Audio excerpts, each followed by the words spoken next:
Hey, whoa, whoa, whoa! Is my mic working? Is it actually Sure working? is. Well, I don't know sometimes. Okay, how's it going, everyone? Welcome to the Nintendo Prime Podcast, Season 2, Episode. Gosh, what is this? Episode 66. We only got 3 episodes left after today until we have a new season, a little bit of a rebrand, and some other things going on May 1st. But hey, we have the entire month here to get bricked the hell up. Isn't that right, Jake? Oh yeah. All right. We will have Andres Restart joining us a little bit later. He prioritized something else over us, that bastard, but that's okay. He's got a life. He gets to make choices that are good for him. We're going to go ahead and go around the room and start the show the way we always have started our show, by introducing ourselves and what have we been playing lately. I'm going to zoom right over to Eric just because I know he's been playing something. Yeah. Still well hunting in Tears of the Kingdom. So I just realized your name I spelled wrong. Oh, Moger? it happens. You're Eric Moger? I've been called worse. All right, we'll leave it alone then. I don't care. Moger. I hardly know her. I will note, by the way, you guys can do super chats to change my name or Eric's name. Jake probably doesn't give a crap either. Mike, I have no idea. Yeah, you can also super chat in questions as well for the Q&A section. That's how it works. It's just like $2. I think is what YouTube's lowest super chat is to type. Anyways, all right, Eric. Anyways, go on. What have you been playing? I'm just well hunting in Tears of the Kingdom. How's it going?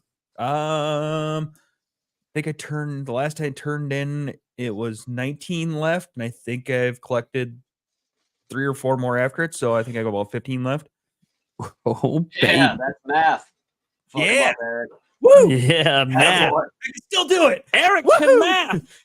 Yes, I can still do math. Oh, I'm bricked up for numbers. Hell yeah. I don't know what that means. I don't know. either. I don't know either. I got a feeling. I don't know. That number 8 is pretty kind of hot. Well, oh boy. I got a feeling Jake may have played nothing in the last week. At Nope, least nope. video game wise. Fucking shut your mouth when you're talking to me. I played something. Is it playing someone or something? There's a difference. All right, okay, let's calm down.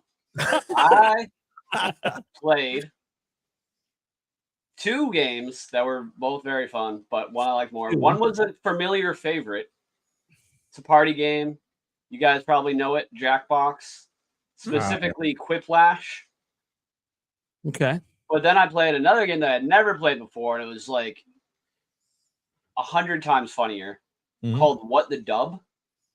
You can get it on the eShop for $8. And basically, it's kind of like a Jackbox style game, but like you watch like a movie clip, like an old movie, right? And then like it cuts off the line.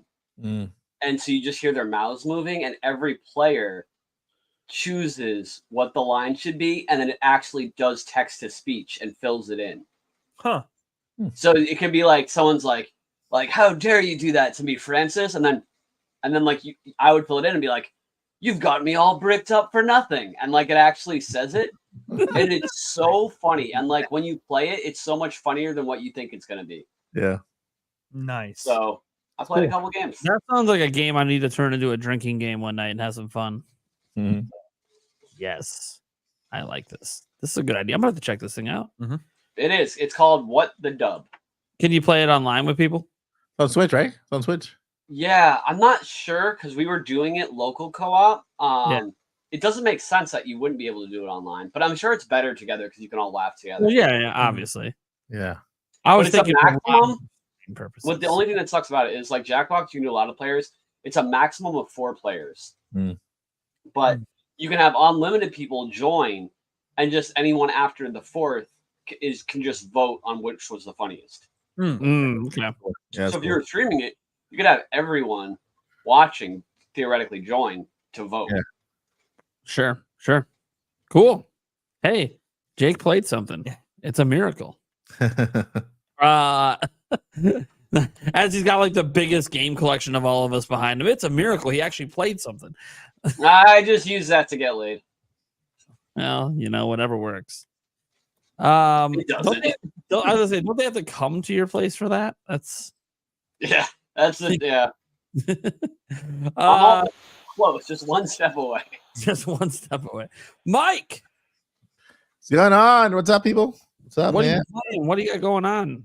I'm in the middle of remodeling the studio, putting a thing. I'm building my 5th set after using my 2nd set for like maybe a week. But yeah, I might have that going on for the show. It's gonna take me a little bit. The show's coming along pretty well, but not yet. But I'm playing Wind Waker on the Wii U. Like I was saying before we were live, I had to jailbreak my system so that I can stop playing with this thing, and then I can upgrade to this to play Wind Waker with it, which is just night and day. I'm used to the better controller. This And just some- sounds so blasphemous to me right now. Yeah, so I'm playing that. I'm playing with Wind Waker with the Switch with the PlayStation 5 controller. I was gonna start Twilight Princess, but I decided to do Wind Waker first, finish it through, and then do Twilight Princess after that. But yeah, that's what I've been doing. And I also I don't have it here, but I'm testing a new screen. It's like a bigger screen for the Nintendo Switch. Nate presented one on the channel like a while back, which is like it turns your Switch into like an extra large screen, like huge. Looks ridiculous sometimes, but for me, it's good. I'm testing another company who sent me another one, so I'm actually enjoying that. I'm doing Animal Crossing on that one to restart my island completely, and so yeah, just gaming, doing stuff and stuff. Nice. And stuff. Let's see. So I have been. Well, guys, know I launched a new show this week, so a lot of my time's getting put into the new show, VG News. We got a What does VG stand for? video game. Okay. Oh, really? Oh, I thought it meant something completely different. Yeah, I was gonna say like I don't want to know what Jake is talking about. Oh man, I was actually interested in that news.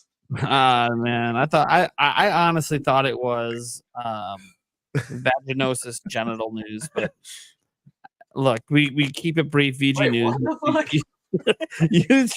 use your imagination for what the VG means. VG stands for whatever you want it to. Whatever you want it to Alright. be. Now, the news is going to be video game related, but that doesn't mean that the title needs to be video game related. Just saying, if it gets you super bricked up, it is what it is. What I do want to let me see.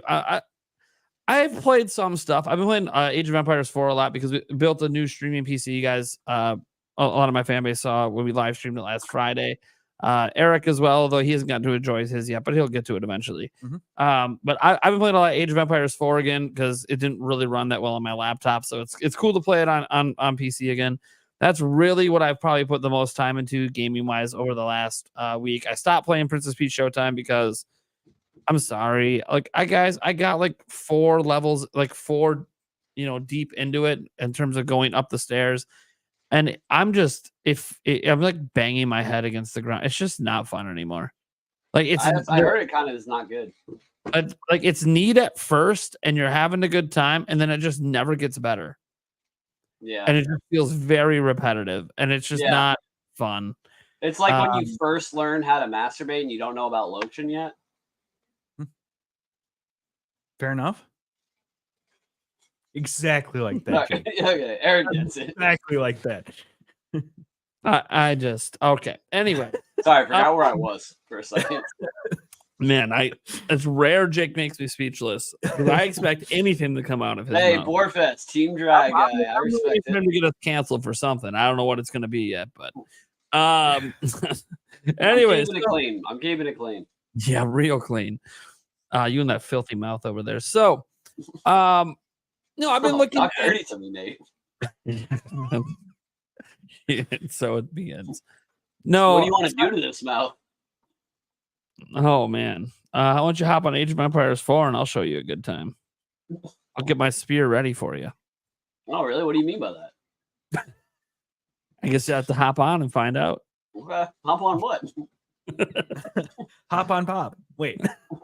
All right. Anyways, so I've been playing a lot of that and really just spending a lot of my time with working on VG News. It's been very fun to do, very stressful. It is a lot of research, a lot of script writing, and a ton of editing, which, hey, that's what you do as a content creator. But this is like way more intense than single topic videos. So, and I'm happy today because today is my third episode I did of it, and it's my #1 viewed video in my last 10. And so to have my third one pop off like that's pretty cool. And hopefully we just keep going from there. That being said, I'm happy to report that I've been winning all my Madden games. I got Shedeur Sanders, got him drafted. Thank you, Dion. Getting the blood going. I'm the Chargers. Got rid of that Herbert guy, kicked him to the curb. We got a real quarterback now. Now we're gonna win the bowl. Oh, by the way, I have Travis Hunter as well. More video games. Travis Hunter and Shedeur Sanders on the same team from college to NFL. Yeah, we're kind of tearing it up. All right. That being said, that's all I got. We'll ask about. Sorry, I just read the Camelot comment you put talking using Bengay once. Yep. I'm sorry. All right. Andres Restart will be here, by the way, guys. Whenever he gets here, he said he was going to be late. It's life. He'll show up when he shows up. That's just kind of what he does. Let's get into our first topic. We got a couple of pretty good topics today. And our first one is about Nintendo Switch 2. And look, we'll talk a little bit about like franchises we want to see most on it, like the ones we're most excited to actually see on it from Nintendo. We'll also get into like, hey, why the heck do we think Nintendo is just really staying completely silent about it, especially if the plan is for it to come out in March of next year. There's probably multiple reasons for it, but we'll talk about that. But really, it's back in the news because of a discovery that Mike Odyssey was kind of part of. I mean, he was the one who brought it to the forefront today over the last 24 hours anyways. Technically, the patent was published in 2022 out in Europe. And Nash Beetle pointed that out. You know what Mike got to see? Mike got to see these nuts. I swear we are a Nintendo video game podcast. Yeah, we're talking about games right now. Anyways, so the background behind the patent that we're going to get into here is that it originally was filed back in 2021. It didn't get approved for publication in the United States until April 2nd, 2024. And the April 2nd one included an update to the original publication of the same patent in Europe. And so there's actually more in the US one than in the original European one. But it also shows I win, basically. Yeah. But what's nice about them updated is it shows it's still something that they've been actively working on since the publication of the first patent. And if they've been still actively working on something like this in 2023, then it makes you think that maybe this is something they're going to use. They might not, by the way. Oftentimes patents come out, and if they haven't announced it yet, it could just be like an idea, and it's not going to be exactly the way the patent points it out. It could just be they found a better way, but this is the scrapped ideas from all the experimentation, and then they actually have a better one. But whatever the case might be, what I find fascinating about this patent is it deals with the dock. It is something that we have basically not talked about with Switch 2 really at all, is the dock. And there's a few things about the dock that really matter. One, it's part of the marketing. The dock is going to be on the damn box. So they got to make it somehow look different. And there's lots of ways they could do it. This one in particular doesn't look too different from the front, but it's got a kind of a neat party going on in the back. So, why don't I let Mike maybe describe a little bit about what he's seen in the patents? He was the first one to get to it. I'll add in anything I think that needs correcting if there's anything wrong. I don't know. I don't think Mike actually read the entire patent because that's a lot of words. Nah. So that's a lot of words. I just look at the pictures and speculate to come. 3 a.m. I was up reading the words, but I'll let Mike kind of get into it, and then I'll just add in anything that needs to be corrected. All right. Well, once upon a time, I was drinking a Waterloo. Not sponsored by Waterloo. And so I was on USPTO.com just chattering upon me, right? And doing stuff. And then I saw this pie and like, oh, nothing. When I opened it, it was something good. So I start looking at the pictures, forgot about the words. Words don't mean nothing. And so I saw the swivel. That's it. Nintendo Swivel. Forget Switch. The Nintendo Swivel is the name of the next gen system. But in all seriousness, it basically, let's talk about it's a patent regarding the dock, And although I always say whenever, because you guys know I talk about patents a lot, and people who watch my channel, they know I kind of bring almost every single little patent that says something different. I tell people, look, patents don't tell the whole story, right? Patents say that Nintendo's working on something behind the scenes. They're working, and a patent is just a sign that Nintendo is protecting something they're working on, whether it be a screen, a little feature. Like for example, back in the day when we saw that patent of that clamp thingy or the where you take away the screen and it looks like a DS or whatever, right? Patents don't tell the entire story. Sometimes Nintendo basically issues a patent to protect an individual feature of a product, although it mentions a lot inside the patent. They're working on certain like a feature. And in this case, we're talking about the feature for the Switch dock, where if you look behind the scenes, while Nate shows you that right there, I'll show you the Switch, the one we have right now, the Switch dock. We have it right here, right? And as you see on that Switch dock, is that what you're talking? I had no idea. Thanks, Mike. Yeah, this is the Switch dock right here. Yeah, and so look, this little box doesn't swivel. That's not fair. We can't swivel it, but apparently, and on that patent, you can swivel it. Plus, it has two openings on each side where you can take this part right here, right, and kind of move it to the other side, and then choose on which side you want the HDMI port on, so that when you're facing on your TV, you can choose whether you want to put your cables on this side, cables on this side. So basically, that's what the patent is showing. It's showing two ways of doing it. Either they have that little box in the back where you can swivel just the box and then slide it to the side to the opening, right? Or the other side, the other part of the patent is showing the same exact dock, but instead of just that little box, you actually swivel the entire back part of the dock in order to change where the adapters show. So on this side, you can see there the two USB ports will be basically you swivel the entire thing, and it'll be on the other side. This is interesting to me though, because if you look at this one, it looks like it has more components within the dock than that little swivelly thing you would have, like the little box right here, right? So maybe it's just two. They're just killing two birds with one stone. We have two different docks that are coming with the Switch 2, right? Speculation. Well, I think if they went with this second design, the idea is just to get rid of the flimsy door that always falls off all the time. Yeah. Use it. So I think it's still mostly empty space. It's just But it can also be full of stuff inside. It could be like an external. I swear, you took on external GPU. Yeah, something that can help the Switch come out. I'm gonna uninvite you from this show. What happened? External GPU.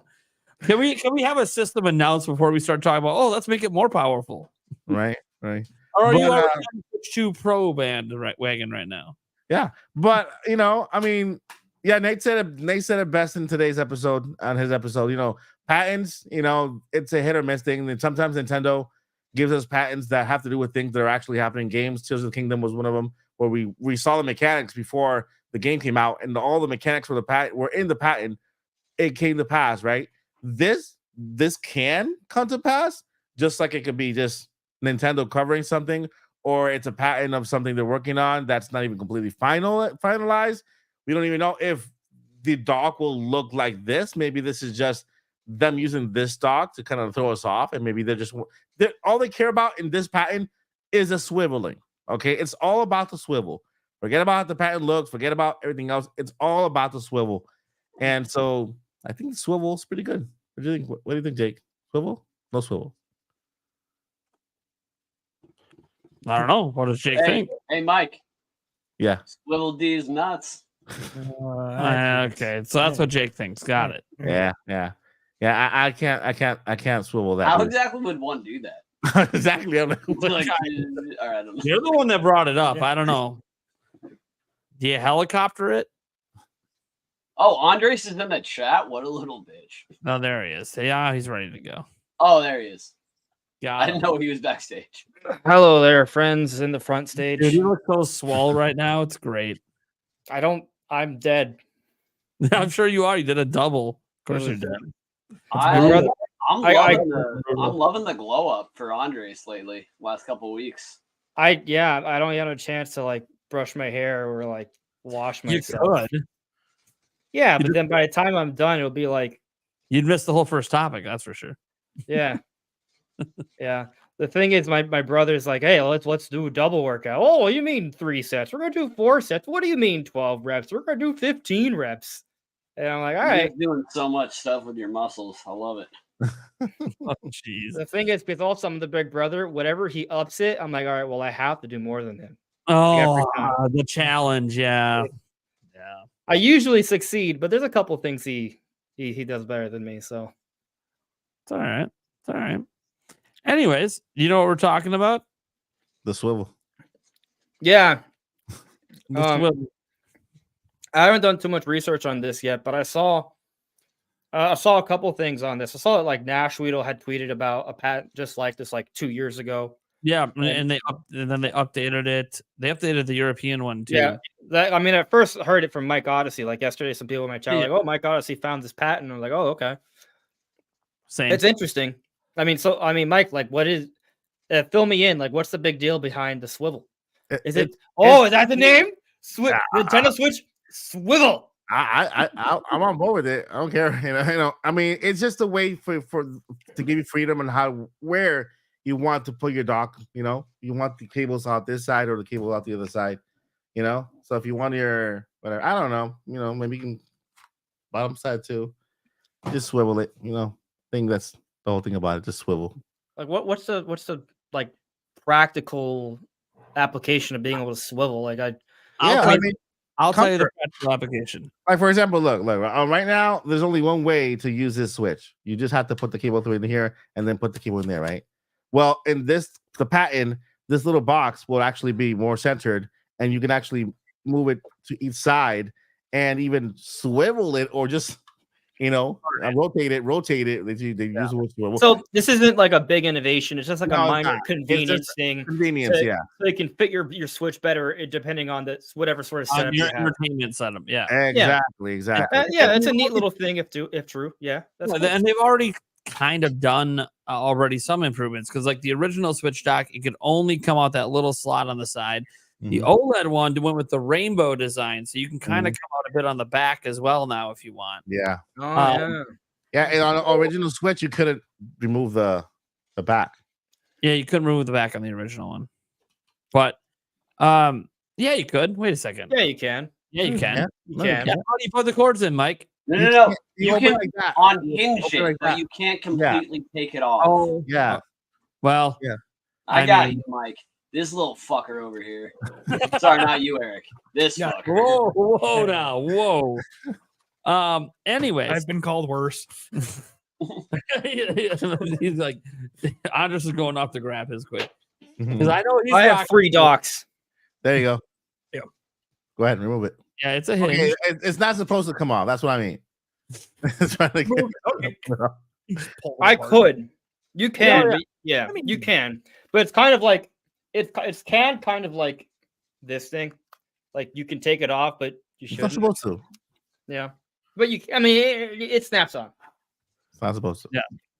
So yeah, it's just really about orientation on stuff. I went through the patent to see if there was any information on like the USB ports, Mhm. like them being like 3.0, 3.1, 3.2, because Switch is infamously using USB 2. Even the original dock that has the blue 3.0 ports, it's not a 3.0 jack. It's a lie. And to their credit, on the OLED model, they got rid of it and made them all USB colored 2 ports. So it's kind of weird that there wasn't any of that in there. But then I kind of figured as I read more of the patent, it's very repetitive. It's really just about the mechanism in which This you will can, you can twist it. And they went with 2 different styles. Andres, in case you didn't know, there was the one where you could twist the little box inside. And there's one where you can't open up the back, and instead the ports are on the outside edge, and you could just twist the entire back. Yeah, swell the entire back. Now, these could just be scrapped ideas, and they found a better one that they're going to go with that is a similar concept. The As swivel. an example, I could say this: how about have all the ports on the same side? That would be a better concept to me. So then you don't have to have wires coming out of both ends if you're using all the USB ports. Just saying, Nintendo, maybe consider. Also, maybe go with USB-C ports. I don't know, I'm just throwing out there. Anything that gives us faster data transfer would be great, or better Mhm. connect. But anyways, I think it's a really interesting concept. And one thing it does tell me, and this is probably going to be true of the Switch 2 in general, is whatever's going on with the system is going to be very well thought out. Because Nintendo has shown over time with Switch that they actually do care about trying to create a little bit better experience for people. And I know you guys are going to argue like the eShop and everything. I get it. Okay. There's some things they've done nothing to make better. But hardware wise, they've already done a number of quality of life improvements. I mean, think about that original kickstand probably was fine when they initially made it and tested it behind the scenes. But you put it in the hands of millions of people and that kickstand sucks ass. So what did they do? Switch OLED, they gave us a new kickstand that's just better. It's just straight up a better kickstand. Significantly better. They didn't, really do much about Joy-Con drift. Unfortunately, they claim they did, but it hasn't really gotten better. Well, But they did do a little bit. Yeah. They added pads in all the Joy-Cons Yes. behind the But I said a joystick. little bit. It's Yeah. a little bit. Didn't really fix it, just made it take longer to happen, which it's whatever. Because that's Yeah. a big I fix. mean, it is something though. Yeah. I mean, the one thing they did do with the Joy-Con was that the original launch one had the antenna on the left Joy-Con for the wireless run up under your hand. And so your hand would block the signal so you couldn't get more than like 4 feet from your TV. They fixed that right quick. They're like, no, the antenna should go the other way. Well, no, duh. That's common sense because you shouldn't have the antennas where the signal can get blocked. But for some reason, Nintendo didn't catch that in testing. But they did fix why my OG Joy-Cons suck. Yeah. And I'm like, all right, time to cover the controller with my hands. Like, wait, why isn't this not working? Yeah, the antenna's in a bad place. You can fix it with a piece of wire, but it's whatever. You know what's funny? So whenever I play Switch sports with my dad and my brother a lot, especially golf. Yeah. And sometimes I'm holding the controller, right? Like, the controller is small. Like, I have a couple of Joy-Cons right here. And so I might be holding the Joy-Con. My hand basically covers the whole thing. And I might do this, right? I might like just kind of cross my arms. And so my entire arm plus hand are covering the Joy-Con. And then the game will stop and be like, hey, this controller like is gone. Can you like reassign it? I'm like, oh, my bad. I crossed my arms again. All you gotta do is swivel. Yeah. No, they fixed that pretty quick, but all launch like you got day one launch ones. You're just it is what it is. For the record, the Joy-Cons we use when we play Switch Sports are not launch day ones. They're probably a couple years old. Okay.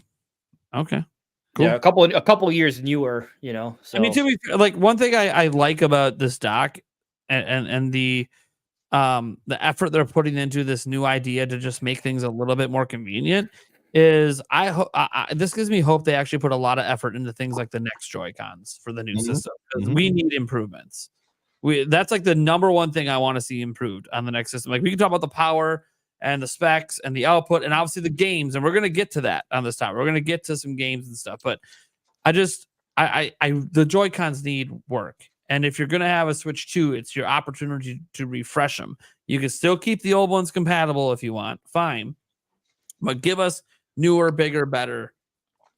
Literally, there's so much they could do. Like, one thing that sucks about Switch OLEDs? Does anyone else have this problem? Switch OLEDs. Did this ever happen to you? Look, I've been having this issue with my Zelda OLED since I unboxed the damn thing. The controllers randomly disconnect when they're on the side. I've never had that happen. I use my OLED a ton. Yeah, it happened to a person that got a prize from us as well. I think Lily Young says it's happened to her too. It seems to be something when you Google other people are having this issue. It honestly seems like a skill issue.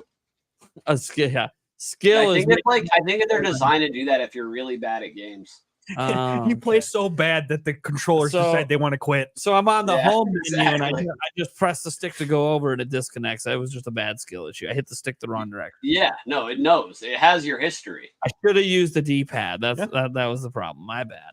But it knows how bad you are. Yeah.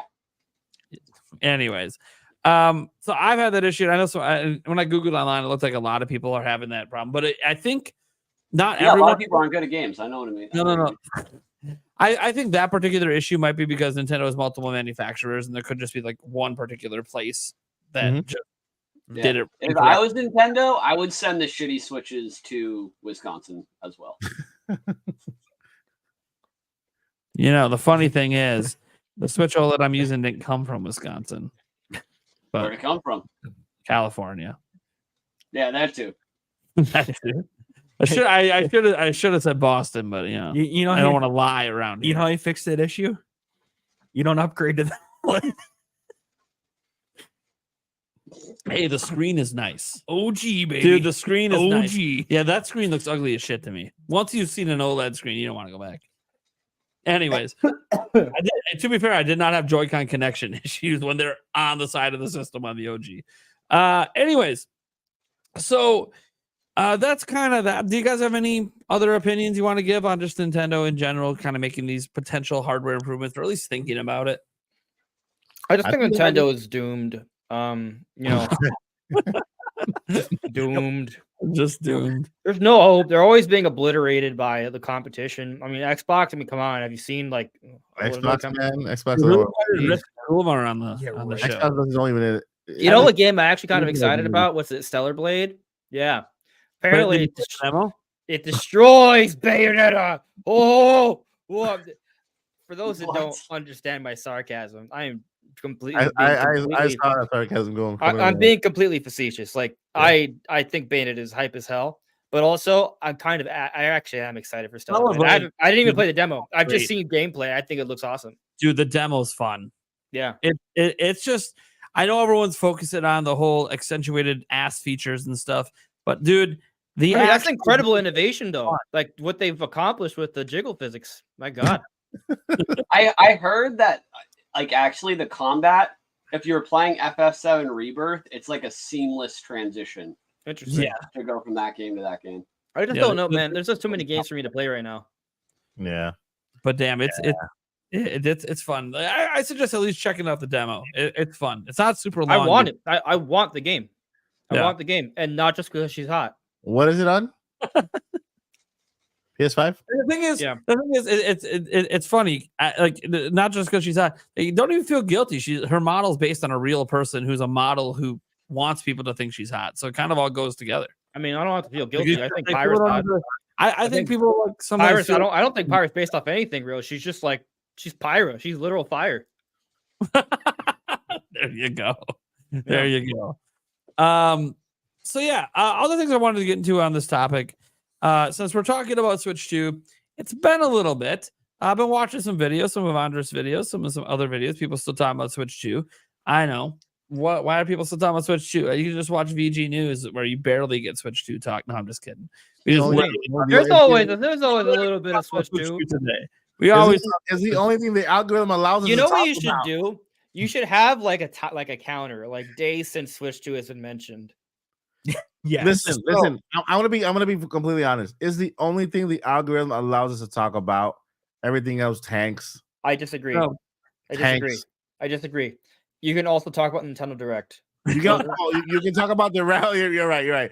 Direct Oh, and maybe man. the Zelda movie and Direct, and then that's it. I don't think Zelda. I mean, I don't know. Maybe for you, but Zelda. Oh my! movie I definitely saw the will. movie videos get over 10,000. I'm like, okay. look. Nintendo Switch 2 is in my title today, and it's my number one performing video. So, look, it is what it is. It's funny. 'cause- Hey! I made a video today that I thought was pretty unique. I'm pretty excited about it. And I like it's it. I my saw it. worst I performing saw it. video in weeks. That's Andre. That's Andre, classic Andre, in that video. Hey, that sounds Yeah. like VG News I dropped on Monday. That was 10 out of 10, and I'm like, was this a bad Yeah. idea? Well, so what needs to be understood though, right? When we're making content, like there's stuff that's gonna have like immediate impact, and there's stuff that's gonna have evergreen impact, right? And so the video I uploaded today, hopefully, if you guys watch it, it'll have evergreen impact, evergreen. right? Evergreen. It's not going to be like my number one video, right? It's not going to hit 7 to 10K in like a day or two, right?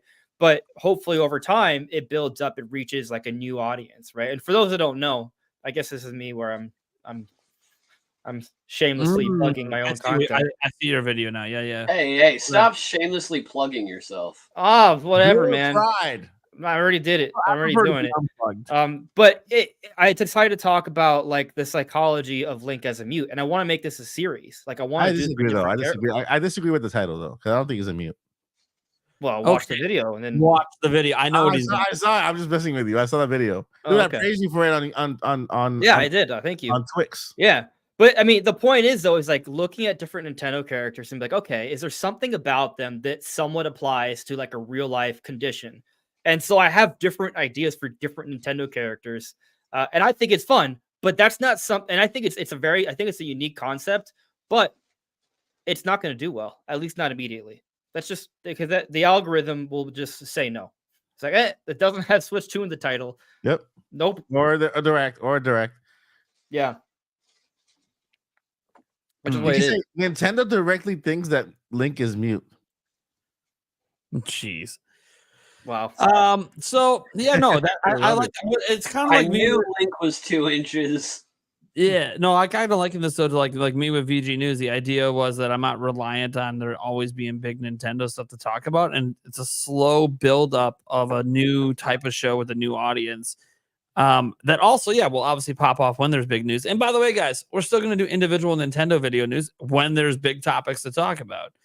It just so happened, like Mike's video, I caught it late last night, so I was like, you know what, I'm just going to put this in VG News instead of rushing out a video in the middle of the night.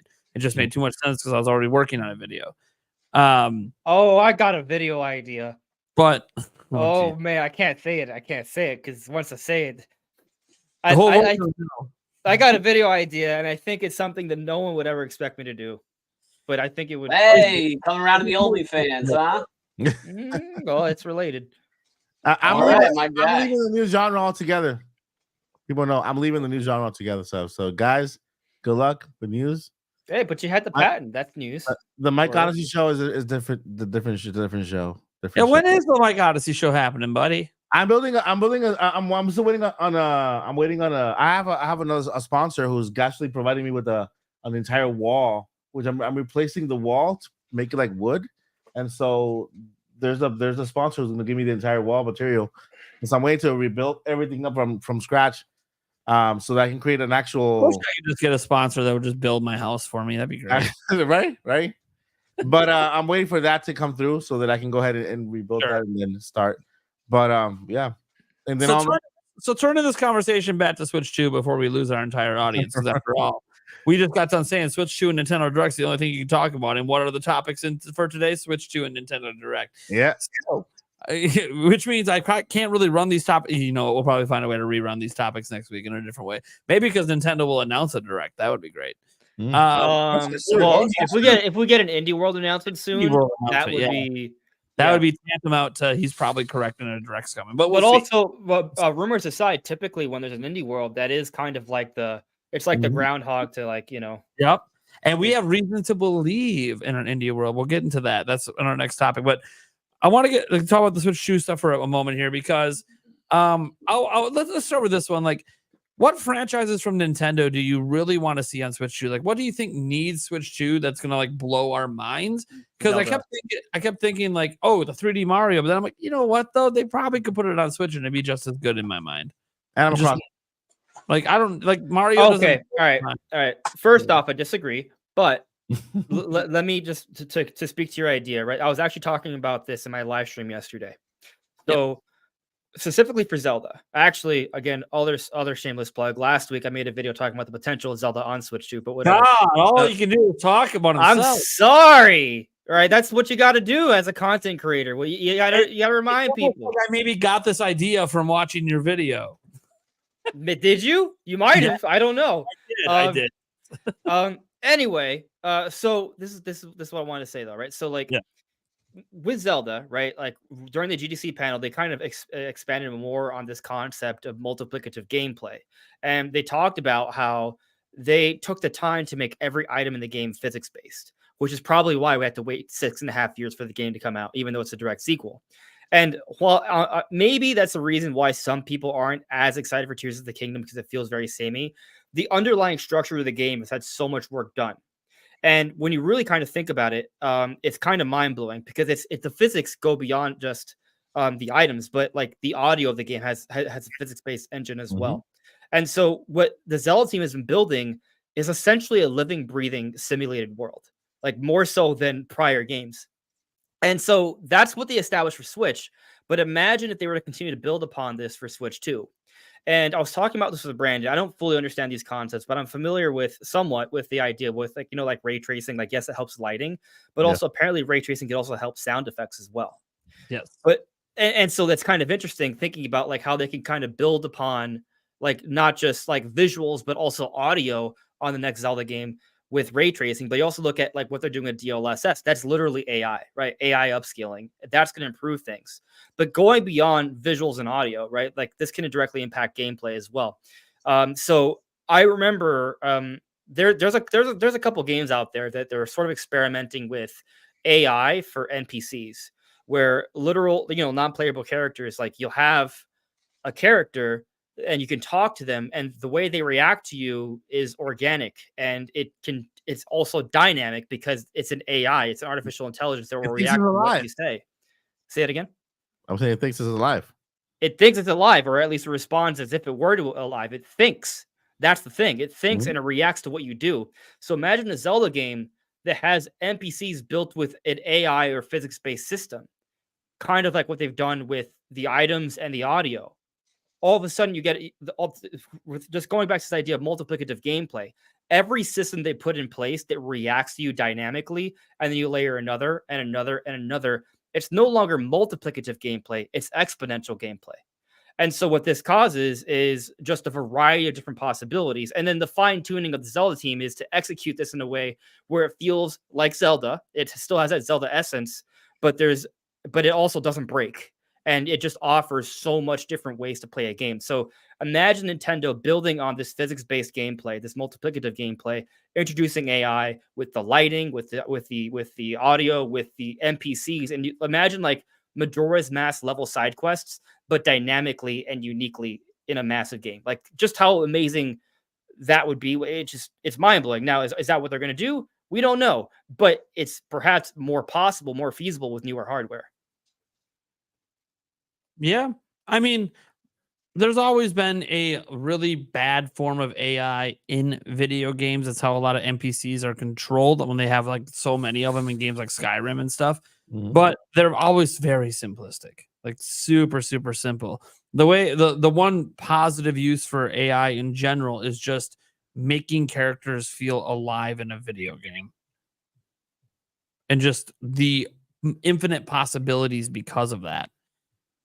Because they're gonna make every play through a unique experience to each individual person.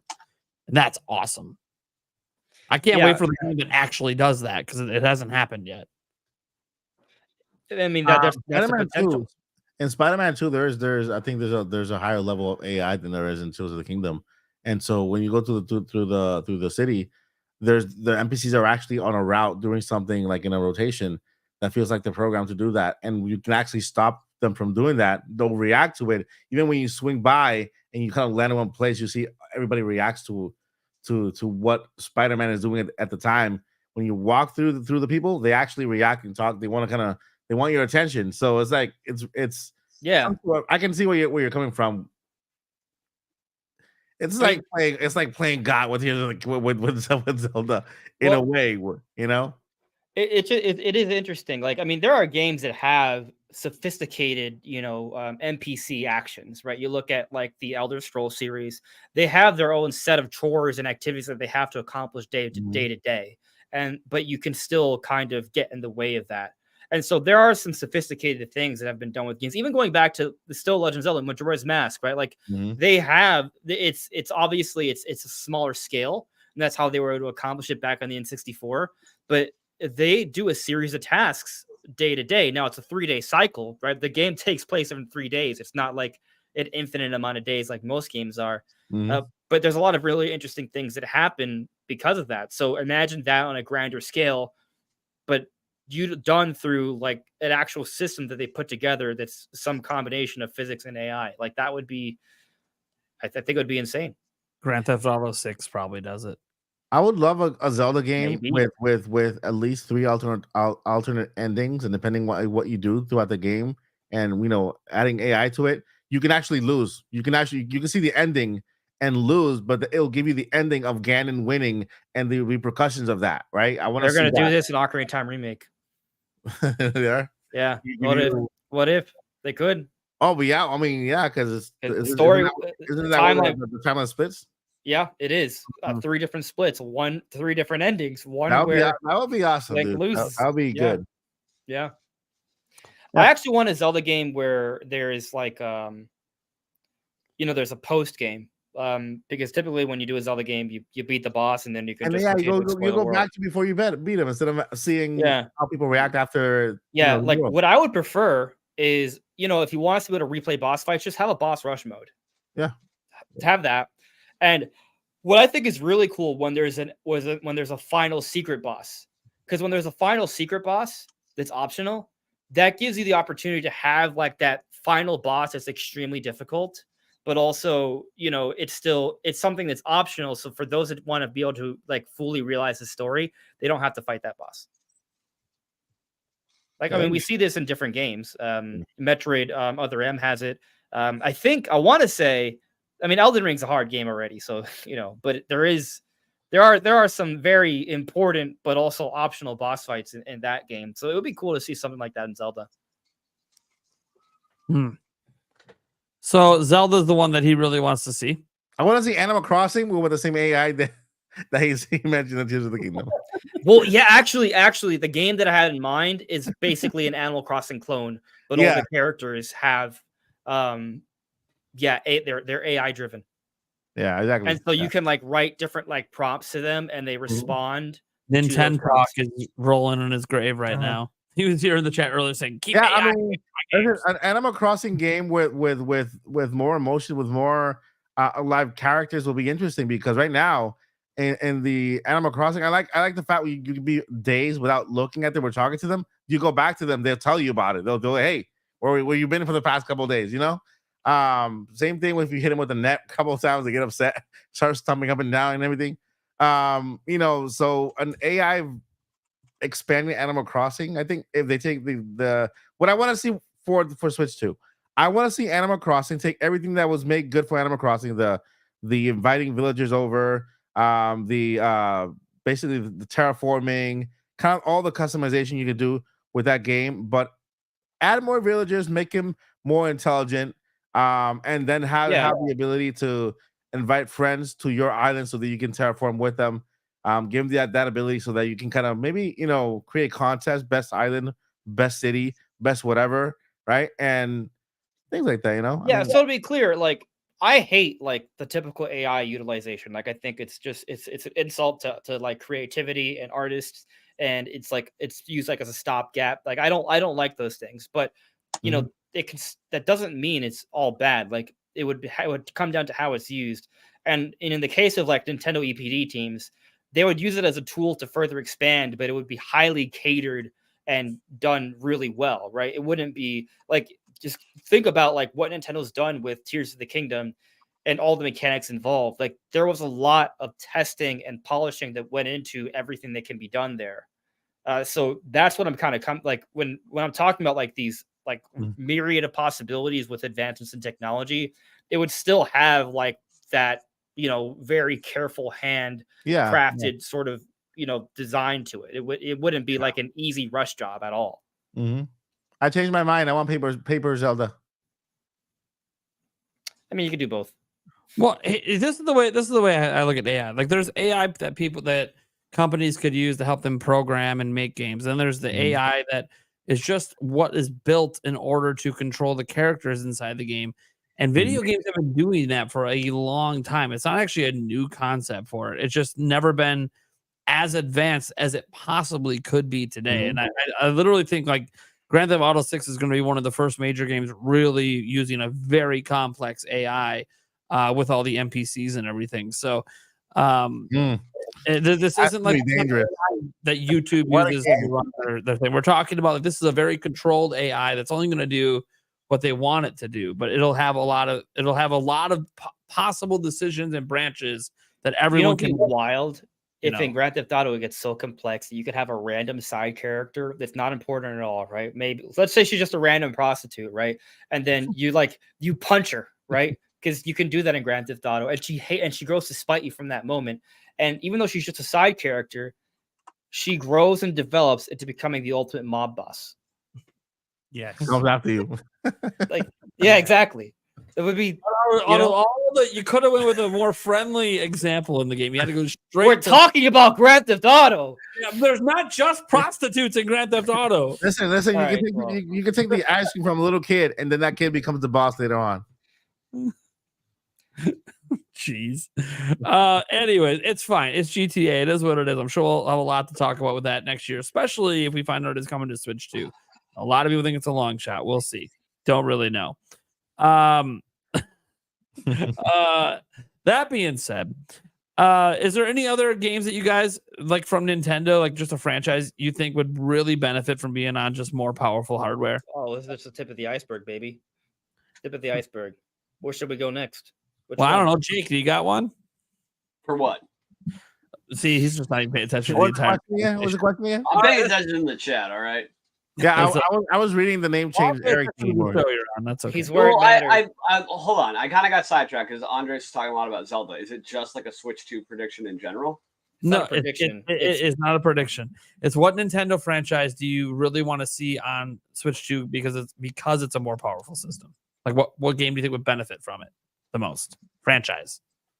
Okay. He's gonna say Zelda. He's like, oh yeah, you know what? Honestly, it would depend on Nintendo's online infrastructure, but like games like Smash, I guess, like online multiplayer games, that have been known to have a lot of lag. Mm. I would like to see better performance with that kind of stuff. Mm. I mean, I it's agree. tough because, like, I think games like Zelda and Mario, I don't think, well, Tears of the Kingdom, I guess, could take advantage of a more powerful system, but like Mario is always going to be that cartoony art style. You know what I mean? It's always going to be pretty much like a good running game. So it's like, does it really need to take advantage of like it will because it's Nintendo. It's a first party Nintendo game, but it doesn't like need it. So it's tough for me to think of one that like actually could like really use it. I got it. I guess I just like, don't look at it from a graphics perspective though. Like, just think about like that's why I brought up like Zelda because they've been focusing on building physics, and that's really intensive. Yeah, you had a good argument. Yeah, that makes a lot of sense. So like like for Mario, like what could they do? I agree with you, Smash though. Smash needs a better online infrastructure. So Switch 2 kind of supports that. That would be a big difference because I never play Smash online. Like I don't because it sucks. Right. Yeah. So I mean, I totally agree with that one. Yeah. Oh, come on. I mean, it's tough because, like, yeah, you're right. Like a lot of these games, it's not necessarily graphics. They could take advantage of it, but it's like which one really needs it the most? It's like I don't know. I guess like maybe it's a cop out answer, but I'm just like excited for all their first party IPs to have. I mean, I think Switch they 2 all games. can see significant benefits from more powerful hardware. Yeah, the other answer is like, you know, some of their dormant IPs that it's been a long time. It would be really exciting because that would actually be like a leap if they haven't been on. Nate, cue the a Star couple Fox of- music. Yeah, exactly. I don't have the Star Fox music. Yeah. Sorry, I don't have it. Hold on. I literally am streaming from a brand new Way to PC. I go. don't have like any of my music right now. Way on to there. go. Hold on. Um, I spelled it wrong. so I'll give you guys one. This one to me is super obvious. Xenoblade I was gonna, yeah. or anything Monolith Soft is working on. When Yeah. when you want me to cue the Star Fox music, let me know. Just go for it. Whatever. I just looked at a YouTube video. I don't know if it's gonna lag or not, but We'll find out. we'll find out. It's gonna share the audio. I Oh, hope, what did you right? just call us? As long as you have the audio set to come It says through. also share top audio. The tab is blue, so I think that's I good. think Eric got it. All right. Cue the Yeah. Star Fox music.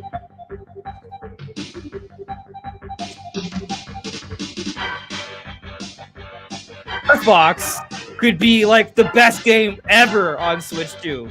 Imagine like open Dude, this world music is space sick. battles, Open. constantly online, right? Like you could do everything you do from the prior games, but it's just all like seamless. You're flying into planets, you're flying out. There are big cities you can explore on foot. Yeah, it's just awesome. Like there's so much you could do. Hey, So basically, what Microsoft tried to let's create. see some was bricks in the Starfield chat and if you've ever made love to the Star Fox theme song. Okay, or if you're going to now. failed. Andre. So basically, what Microsoft tried to do with Starfield and failed. Oh, Starfield's boring. Star Fox would just be like the Yeah. greatest thing ever. I agree. An open galaxy game. Yeah, I Yeah, mean, well. so like that's just thinking like the most complicated thing they could do, but there's so much directions they could take Star Fox. All right, I'm kind of tired of. I'm gonna stop this. Kill it. Kill it, yeah. Dude, it's great. I wish I had that set up for the back end. We should probably just get like big songs from every Nintendo franchise just ready to go. Yeah. Because if you play it from the actual back end of StreamYard, it plays perfectly, and it And you- doesn't on the mics out. Eric needs a hat, like a flat, those like flat top Oh, I hat. got plenty of those. Would you like me to fully Why? transform him? Because you are now RGT 85. Oh yeah. Yeah, and We you have to gotta be draw. grumpy. We gotta draw a goatee on. The grumps. I'm gonna go make it happen. Because he loves those flat bill hats. Fucking hate I want to go back to Xenoblade though, because I actually Like think this. Say like there's this. a With lot your arms there. like this. With your arms up like this, and then kind of. like you think about Xenoblade, right? Like Xenoblade 3 was already pretty It's ambitious. actually a good impression, Mike. Yeah, like I That already is see like. exactly how he sits. Do you know what grinds my gears? Who are we Teachers. talking about? Huh? Who are we talking about? RGT. Well, Oh no! Eric You know should that. please You know what gripes me? tight. That's You funny. can adjust it. Nope. You're gonna just live with the pain. Yep. So yeah, Xenoblade. Anything from Monolith Soft. Like they Yeah. are like the maestros of taking advantage of hardware. Like the things they were able to accomplish on Wii back in the day is just incredible. Whoa, whoa, It's whoa! What did the mind-blowing, hardware ever do to them? Oh, That's not cool. Anyways, I mean, the hardware showed how crazy good, talented they are. Like, Yeah, No, they shouldn't take advantage of it.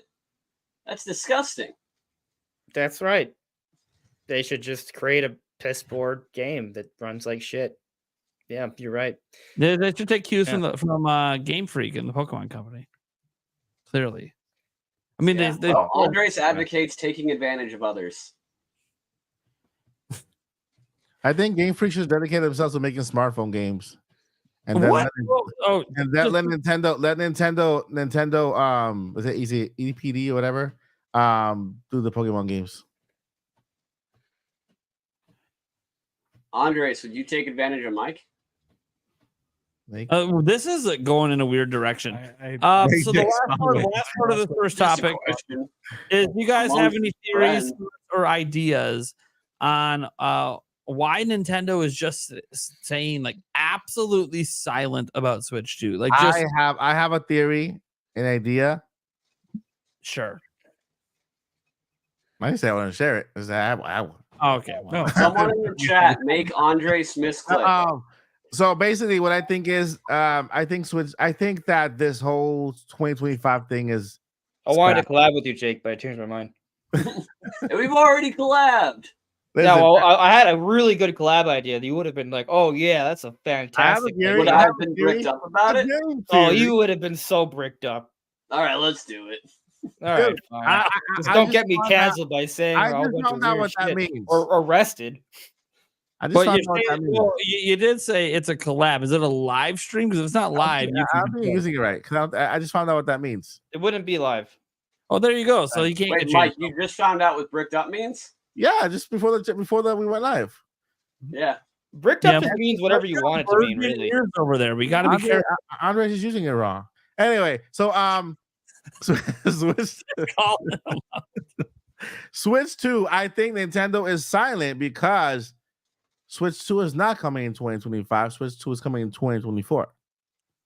I think we're about to get a big blowout presentation, teaser trailer, event, and then hopefully an October release.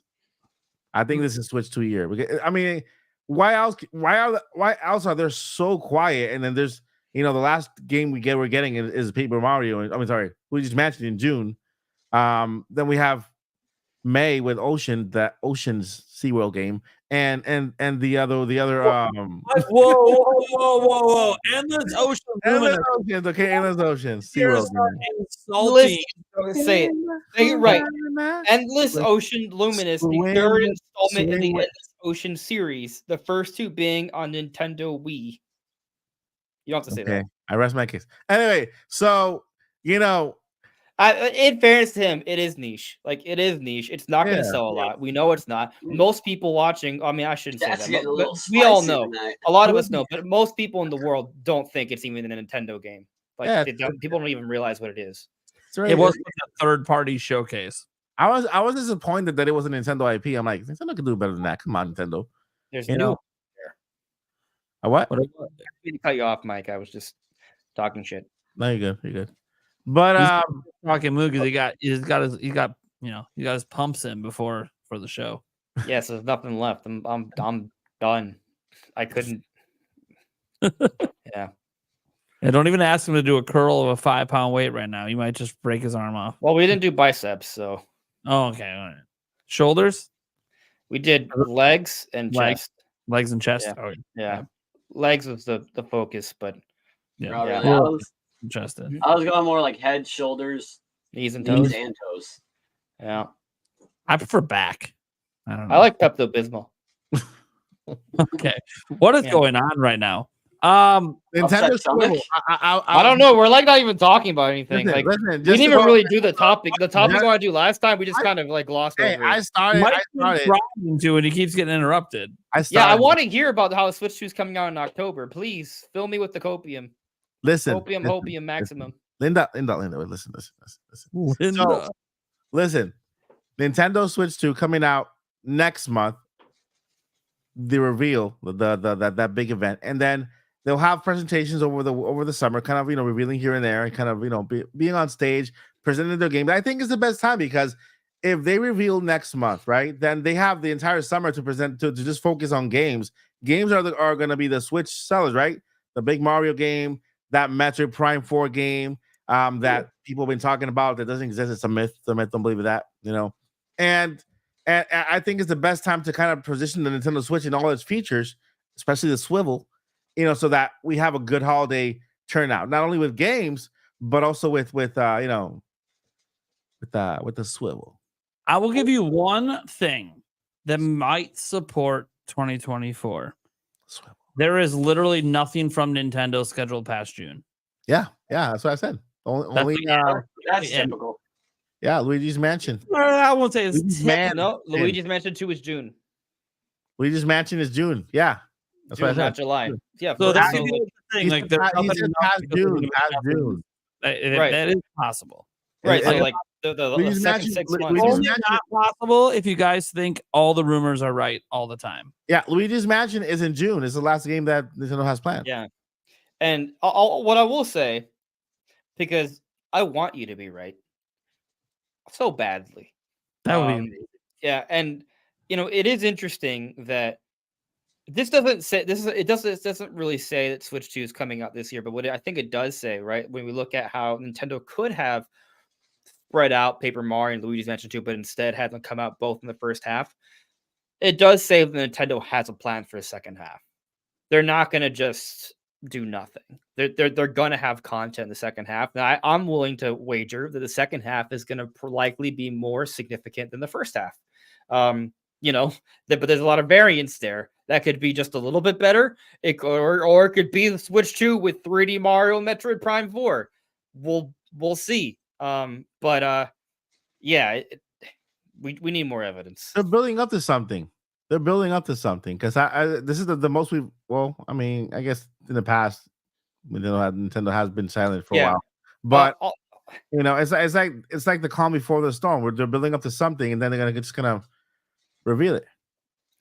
There's another thing to consider, right? Just kind of speaking on this point. I mean, we all thought 2024 made the most sense, and if it wasn't for the latest reports, we would still think 2024 makes the most sense. We'd be like 101%. Like if it wasn't for the reports, but let's pretend they'd never happened. all of us here would be, oh yeah, like 110% Switch 2 is going to get announced any minute. It's Look at coming this, out. like, they only have a thing through June. They're going to announce this bad boy Right. in June, launch Yeah. it this holiday. We'd be so convinced. The only thing that's having us not convinced is like the myriad of reports from all of the reputable outlets, which is pretty compelling. But they were wrong initially because supposedly there was an internal delay. But what's interesting is that from the speculations that have been thrown out about why the system was delayed, be it maybe because of the yen or getting hardware ready or content ready, like there's all of these little things. Like theoretically, Nintendo could be like, you know what, let's actually release it in 2024. Like they could change their minds to go forward. That doesn't typically happen. It's really rare. Typically, when there's a change, it it's pushed involves a lot of further up. companies with manufacturing and stuff. Like they have to make Yeah. those decisions at some point. So Yeah. Nash Weedle mentioned in a podcast, Behind the Games, a Spanish podcast, happened like 2 weeks ago. I translated the entire thing on Twitter. That backwards compatibility was going to be heavily promoted as one of the main things for Switch 2. And so if you have backwards compatibility, AI upscaling with that, you know, you already have a huge library of games on Switch 2 day one with that backwards compatibility. You know, would have to focus on launch day or launch month within the next 3 months is 2 or 3 games. They don't need a huge library of games. Of course, bring in third-party games as well. Port games that are out there already into Switch, like Elden Ring, you know, well, not Spider-Man, that's exclusive. But you know, other games out there, and bring them to Switch. And what did the Nintendo Switch have at launch? 1-2 Switch and Breath of the Wild, and what else? Within the next first 3 months. Snipper Clips came out. Yeah, Snipper Snipper. Clips had Super Bomberman R. I'm trying to remember. I had every single launch game. So it wasn't the biggest library of games, right? And this is It had to kill. And this is without backwards compatibility for on the Wii U. And so with this one having backwards compatibility, and I'm gonna play Tears of the Kingdom again when it comes out on Switch 2 with that AI upscaling. I want to see how that game works and feels, you know, then. And of course, Pokemon Scarlet and Violet, I'm pretty sure a lot of people are gonna try to play it then, although that's not a system issue, it's a people issue. But you know, I think that Switch 2 is better positioned than Switch 1 was when it came out in 2017. And so I don't think they need this huge library. They can give us a timeline of games that are coming out for the next year, you know, for the first year of Switch 2. But when it comes to the launch of Switch 2, I think they have everything they need to kind of just, you know, bring it out there. When did Mario come out after that first trailer? Mario Odyssey came out in October 2017. Yeah, after that first trailer, and it was shown October 2016. In October, yeah. So yeah. they can show although back then there were so many people that were like, "Oh, that's just like a tech demo or something." Yeah, not real. So they can show us games. You know, they can show us games. Not necessarily it's coming out, but they can show us games. Have 1, 2, 3, 2-3 games have ready at launch, and then have a lineup of games. So I think that backwards compatibility is nice. I don't think it's ever been a selling point to buy a system. I think it's just makes people who have a Switch currently more comfortable getting a system earlier than maybe they would otherwise get it. But they still aren't going to buy the system unless there's a compelling game that makes them want to buy it. Yeah, like that's the thing Switch had. Switch had Breath of the Wild. It sold more copies of the game than systems existed at launch. That was the killer. That never happens. That you sell more copies interesting than platforms exist. What if they don't know what the launch title is yet? But then the Wii U also have Breath of the Wild? I think that's just you still trying to ponder and hold hope for Metroid Prime 4 to be the launch game. It is. It could be a launch game. But hear me out though. Wii U have Breath of the Wild, just like they want a killer app that they know will sell. I understand that.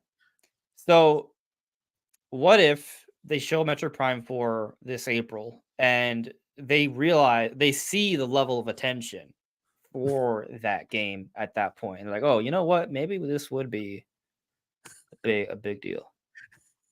Yeah. You I really mean, are my hurting hopes my heart. are over the roof for You Metro might, Prime I 4. might as well just say, why aren't they launching the next system with Kirby? Kirby's outsold Metroid's franchise. So hey, Listen, a game that I compare to Metro Prime 4 is I don't want to start. I don't want to start an argument. I don't know why you're giving that out. Look, Forgotten Land is the best-selling Kirby game ever, and it's outsold every Metroid game. Yeah, right. But I think you're oversimplifying the I situation. don't really think so because they care about sales. They about do sales. care about sales, but it's You need the a point of proven gem at launch. You got to have something proven.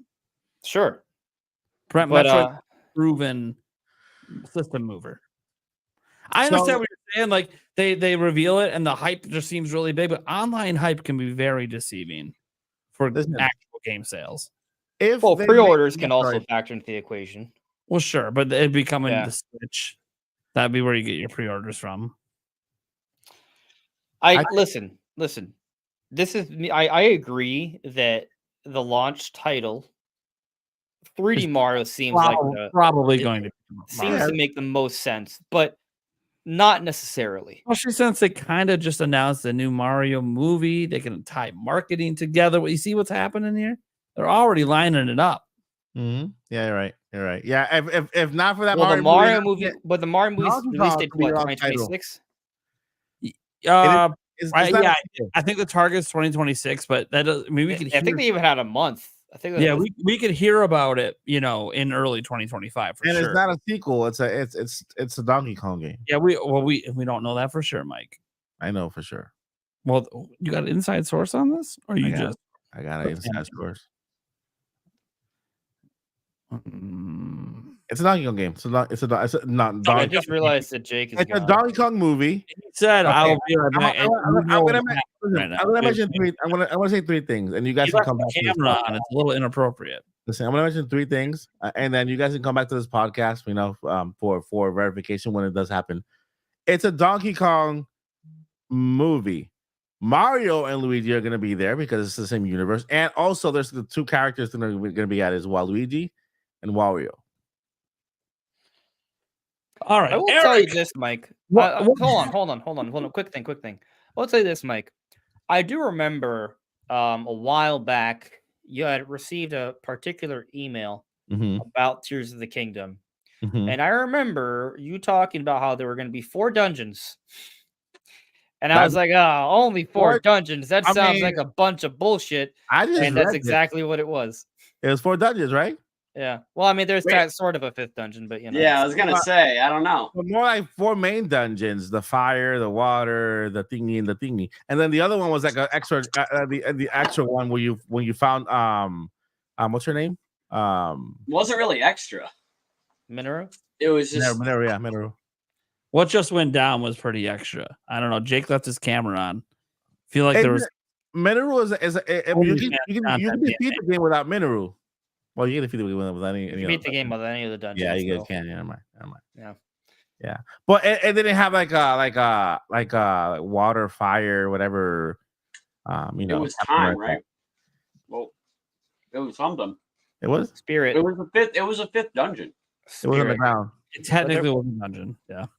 But there wasn't a dungeon. It was wasn't like a dungeon. It built was in- actually outdoors, right? She came out of this like wall thing, walking out. It like was more like a dungeon in small pieces spread out throughout the depths. okay. So yeah, it wasn't taking. Almost like all the other dungeons were like a dungeon spread out throughout different sky islands. What? I'm referencing literally the Zora dungeon. That's literally just a bunch of sky islands, all And the interconnected. Goron one was just in the depths as well. Yeah, the Goron one was literally just in the depths. You just walk right in. What do you know? But it's an entire like Yeah, there's a dungeon design structure, and the lightning temple was an entire structure, and the wind temple was actually an entire structure. Yeah. Have you done deep diving into that 5th dungeon and actually combined all the stuff together to see that it's actually one big structure as well? You just have But to put it. it's normal depth exploration in between the little sections. Sort of. It's a kind of sort of. Yes, think- you can I think freely that's why leave the dungeon just like you can all the other dungeons. I don't want to. I'm not trying to take away Listen, from listen, it, but listen, it's this- not the this- same. This is why I missed it, because for every other dungeon, you got this big presentation. They got revealed like the whatever temple, the fire Like, temple. you know what you just said? Yeah. For every other dungeon, meaning that's also a dungeon. So Yeah, you're saying mean, it's different, I but you're agree. saying it's a dungeon. I agree it's a dungeon, but I didn't catch Okay, it when that's I was all. saying- That's all. when I That's all was I'm saying saying. it. It's an unusual dungeon. No one Yeah. ever said it was the same as the others. We just said Yeah. it was a dungeon, and so It did didn't you. give me. It There's didn't no give me argument here. that presentation at the beginning with the name and everything, right? So Did we it? all agree. Temple. Alrighty then. Moving on. Eric, is there any Nintendo franchise you really think would benefit from Switch 2? I think they could really pull off a killer DK. Donkey Kong. I mean, get the nice and crisp and do some Do really get the free wacky, swinging in a wide open really forest. wacky things with it. Hell yeah! You're right. Yeah. Hell yeah, dude. That'd be Bring sick. back the bongos. The DK bongos. Let's go. Yeah. That was a good game. Dude, Jungle Beat was like literally a good game. You know what I would love if they were to just bring a bongo, like if they, okay, so this, all right, let's say there's a new Donkey Kong in the works, but they're not gonna put it on Switch. They put it on Switch 2. That's fine. It'll be better that way. But like, imagine they announce a remaster collection. Can't we say that about every game? It'd be better if it was on Switch. I mean, yeah, that's where we're at right now. That's just the fact of the matter is. But like, you know what I would love? I would love a Donkey Kong like bongos like remaster collection. So it comes with the bongos. Maybe you can pay it for like buy it on the eShop without the bongos. You just play with the Joy-Cons, right? But it comes with Donkey Kong Conga, Conga 2, and Jungle Beat. So you're looking for a Guitar Hero, but only Donkey Kong songs, and you use the bongos. Well, I mean, there's also Jungle Beat, which is an actual game, but Yeah. you know, Jungle Beat. I just mean give us all the games that were made for the bongos, which were those 3 on GameCube. Yeah. Nah. I'm all for it. Dude, that'd be great.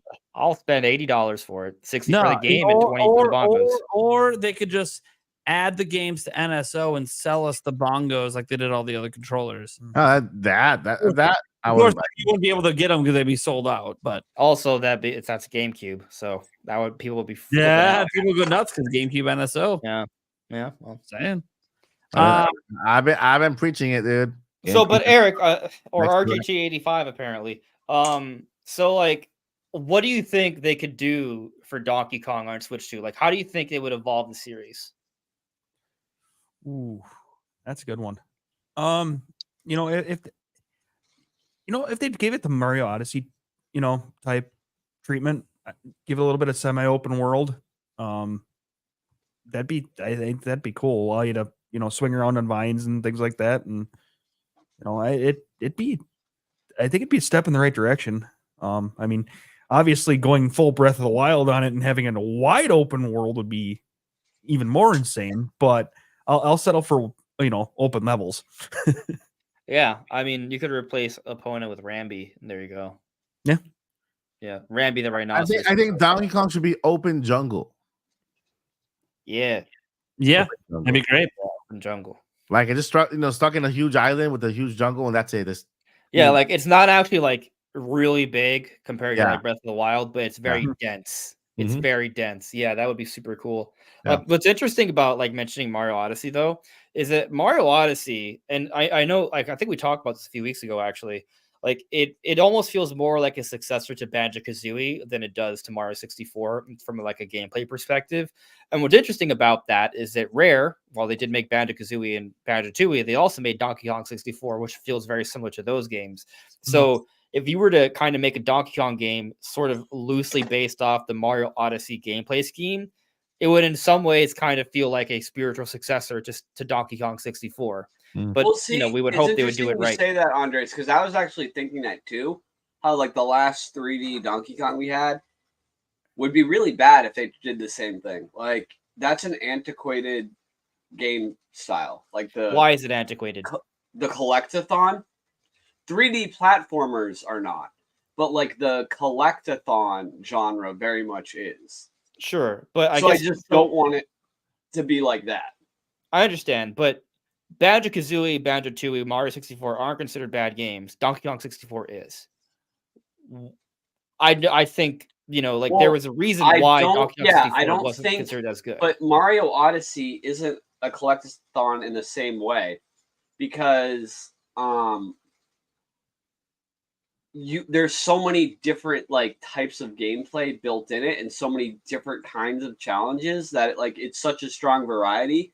I think and like the gameplay is like challenging as where I agree that Banjo-Kazooie and 2 are good games, but it's more just like stuff is hidden and you just kind of got to look around. Sure. Whereas So like Mario Odyssey, it's like really fun every time you find a new thing where you have to get a moon at the end. all right, so the reason why Donkey Kong 64, from what I remember, is considered not as good, it's because a lot of those games, they offered ways to vary up the gameplay. Like in the Banjo-Kazooie games, you had Yes. different transformations, and in Mario Odyssey, you have different transformations through the possession of by using Cappy. In Donkey Kong 64, you have the different Kongs, but they did it in a way that was very kind of obtuse. You would have to kind of retread a level by going into a barrel and swapping out characters, and there were items you could only get as a specific Kong, and so you had to kind of like repeat same areas because there would be that I can get that as Chunky Kong, but I can only get this as Lanky Kong, and so it Right. kind of got repetitive and annoying. Mhm. But that's an easy fix. You can make a Donkey Kong game where you can maybe change seamlessly on the fly. And there you go. Like, what if there's just a special like magical like barrel that you have with you, and then you crush it, and then Donkey Kong slaps Diddy Kong's hand, tag out, right? Yeah. And then you just swap them that Well, way, and that so offers I'm a not variety of saying they can't gameplay. make a game that's like good that still has that, but I'm just saying like I would rather them make something else that's even better because I think that would be a better use of their resources and time. I mean, I've always advocated for basically Tarzan, but Donkey Kong. Yeah, I think we've talked about that a lot on this Yeah. channel, like using the vines to. But I don't know. I think like 3D Donkey Kong could be anything at this point, and I don't think it should be held back or limited to collectathon, even if it was like a good collectathon.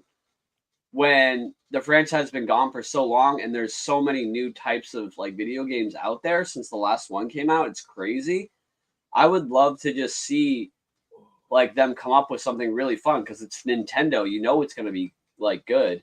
God, I would love to see something new that none of us have Good, even Jake. thought of. I gotcha. A Donkey Kong roguelike. I mean, that's Fuck yeah. interesting. That is interesting. Yeah, Nintendo doesn't really have like a first-party game in that genre. I just want Mario to absorb Donkey Kong and become just one game. Have Donkey Kong with power-ups. The flower power-up. Just like in Well- the movie. A roguelike would have that. Power-ups? Yeah, that's what the genre is. Mm. You get different power-ups every run, and some power-ups are permanent and stay with you for every run after you get them. That's pretty cool. Every time you die, you switch Kongs. Yeah, or you choose your Kong at the beginning of every run, so you can switch Kongs if you want. You don't That's pretty necessarily- cool. When Donkey Kong got the flower power up and the fire power up, and at the movie he turned red. He looked better than Mario did. So here's an idea. So imagine a Donkey Kong game. It's not open world. They don't go like that complex, but what they do is maybe isometric gameplay like a 3D World or Kirby's Forgotten Land, right? But instead of it being like purely level based, it's that style of visual like camera perspective, and you still have like the swapping of Kongs and stuff, so you have the variation of gameplay.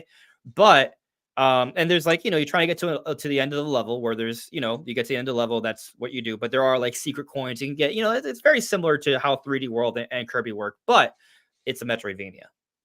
Each level, it may feel like a level, but they can connect to an overarching world that you go back and forth through. What you're describing is kind of like Dark Souls level design. Yeah, pretty much. It's like a 3D Metroidvania, basically. Yeah, not Elden Ring, but like more like original Demon Right. Soul, Not Dark Souls. Elden Ring is open world. I'm talking about traditional Yeah. Dark Souls. But this There's is- all but this is more- interconnected maps where it's like Metroidvania, basically. Yeah, and we're talking about exploration, not necessarily combat. I mean, right, I of would, course, of course. yeah, Yeah, and there'll be boss fights. There will be combat, but it's gonna be more platformer centric, maybe with that Tarzan style that we talked about, like swinging through vines. that would be sliding really through cool. I branches. like that. Like your idea, it's nice idea. But I have a better idea. I want Nintendo to come up with a brand new IP. Okay, Call it Multiverse Max or whatever. But this character has the ability and power to travel through the multiverse of Nintendo. Okay, he is stranded in the middle. All of a sudden, he ends up in Hyrule, has to fight a battle there. Another multiverse, he ends up in Donkey Kong Land or whatever country, and then end up in the Mushroom Kingdom. Just have a Multiverse Max character that kind of combines the entire. So basically, Kingdom Hearts Nintendo. Kind of, yeah, but better. That's literally what you described. Yeah, I mean, never mind. I agree with Get saying better because Kingdom Hearts is just an amazing game. But yeah, something like that. Multiverse Max. He make him like a Metro, not a Metro, like a Or Nintendo Sora. Nintendo Just an Sora, arbitrary name. kind of like that, yeah. And then so you actually go back and you can actually defeat Bowser from NES. You know, because you have to get through a level, and all of a sudden you end up defeating Bowser from NES. You go into the future, defeat Ganon from somewhere else, and just kind of bring it back to his own world. You know, pretty cool, like a combined kind of thing there. Yeah, blurb. What did they do for the next Pokemon game? They blurped it. No, like let's like imagine like seeing where they went with Scarlet and Violet. How do they make the next Pokemon game better? They give it the Lego They treatment. fire the company. They actually who made finish it? The first one. I think I agree with Spawn Wave. Make a complete video game. That'd be great. Yeah, I mean, like seriously though, like Scarlet, like I mean, and Jake, I know you played the DLC like immediately, but I did finish the DLC like somewhat recently. And I thought it was really good. Like there were elements of the DLC that reminded me of kind of like older Pokemon games. Yeah, dude, and it was like that with Sword and Shield too. The DLCs were like, you should have incorporated this into the base game. It was like they rushed them out too quick. Where if they would have had like the story stuff and the stuff in the DLCs, the games themselves would have been so much better. They Yeah. could have added cloud save. That would have been something good because when I lost my Switch back in PAX, right? That was a Switch that had my entire Pokemon game, Scarlet and Violet, right? And Yeah, but they don't like people manipulating. There's a reason why they don't do have the that. courage It's to go stupid, back. but wait, Andres, what were you saying now? No, The I DLC? mean, I think the DLC kind of showed like the storytelling in there is compelling. Yes. And what's it's interesting. Like I actually think the storytelling in base Scarlet Violet is also compelling. Yes, I love but Arvin. you kind of have to get to it. Yeah, And I actually does thought they take a while. handled the open world really well. Like I think the gameplay direction was pretty much Yeah. spot on. Yeah, I I think think so. maybe like the catching mechanics. Like I think it like they kind of lost some things from Legends that I wish they would have incorporated. But I think they had a pretty solid direction. But really, it's a finish. Like there's got to be polish. But what they were really lacking was, I mean, I think they need more of those that story stuff, more of that into the world. And like you look at the towns, they're cool. Like, oh, there's actually a lot of towns in Scarlet and Violet. Like at a surface level, it feels like a very believable world that you can immerse Yeah. yourself into. But Yeah. you can't go into any of the houses, and Yeah, all the other Andres, scenes here's are the so thing. shallow. In the first DLC, even the Kitakami, there's like Still can't go into the two, houses. like populated areas, but you can go in the houses in all of them, and You can't. the market area You can't has go like in a any of the mini houses. game. If they add like one mini game like that to every town, not like the gym mini game that you can do once, But something else. Yeah. but something else with rewards like they did in the DLC. But they did that like in every city, and like every city had like a different thing, and maybe some you could win Pokemon in, like in previous Pokemon Sure. games, like you could at the game corner. Like if they added like stuff to do in all the cities, it would just make it feel so much more alive. Yeah, I mean, me thinking about it now, like I'm thinking back to like Goldenrod and Soul and Silver. You go into that town, Exactly. it's a big city, and you go into these different houses, and it's a mystery. I mean, something that people forget, or some people Yes. just don't know. Pokemon actually has Earthbound DNA. And one of the things I love about Earthbound is it's a mystery, right? You go into these different towns, you talk to these different characters, and you're learning more about what's kind of going on. And so prior Pokemon games had a lot of that. You go to Goldenrod and you're like, oh, what's going on? Oh, like there's Silphco, or not Silphco, but there was a radio tower, right? And you have to figure out, oh, how to get into the radio tower. So you go to these different houses, you talk to these different characters. There's a mystery to solve. But meanwhile, there's also the game corner. In the game corner, you have different mini games. And so like there's different, storylines happening at the same time. And I think what they need to do is, incorporate like some mini games more into the towns, but literally have these towns have their own stories where there's a mystery to be solved. That makes them far more compelling, and that's more reminiscent of prior Pokemon games. I think a lot of fans have been kind of trying to voice over the years. It feels like we've lost a lot of that because things have gone more shallow. More impressive in some ways, but shallow in others. Yeah. Here, Doggy saying that Pokemon was never like that. Am I wrong? Like what? Dude, I don't know. I'm not the big Pokemon guy. No, I think you're right. I didn't disagree with anything you said. So I don't know what he has a Like, problem with. I mean, the Pokemon games, you go into the towns and there is a mystery to be solved. Like that is, you talk to characters, you go into houses, you figure out what's going on. Yeah, and So that's the thing. The story in Pokemon games was always shit. This is probably the best story since Black and White, and that was probably the peak of all stories. And even that story has a lot of issues, but it's regarded as the best story in Pokemon because there's not a lot of competition. Like the stories are always shit, but the exploration and discovering stuff and solving the mysteries, like even in Cinnabar Island in Gen 1, like when you go into the laboratory and find all the things that talk about the birth of Mew. Right, and like the town's destroyed. Like it's translation crazy. is that Mew was born, not like cloned. Like that's what like the actual thing you find, which is cool. And like one of them has the actual day, which is February, whatever. And then so like that's why like on Twitter, everyone's like, "Oh, happy birthday, Mew," because like that's found in the game. And that was the cool stuff in Pokemon, the exploration. And then when they got into the hand holding right after, well, kind of started with Black and White, honestly, but like I believe Black and White was like the peak. And then ever since it's gone downhill. Like I'm not saying X and Y were bad, but I'm saying they were not as good as Black and White. Like from a story And then Sun and perspective, Moon was not as good as it X got and more Y. simplified. Yeah, and then Sword and Shield was not as good as Sun and Moon. And then I think Scarlet and Violet finally was better than Sword and Shield. And some people will disagree. But I think we're finally going in the right direction. Then we also had Pokemon Legends, and now we're getting a sequel to Pokemon Legends.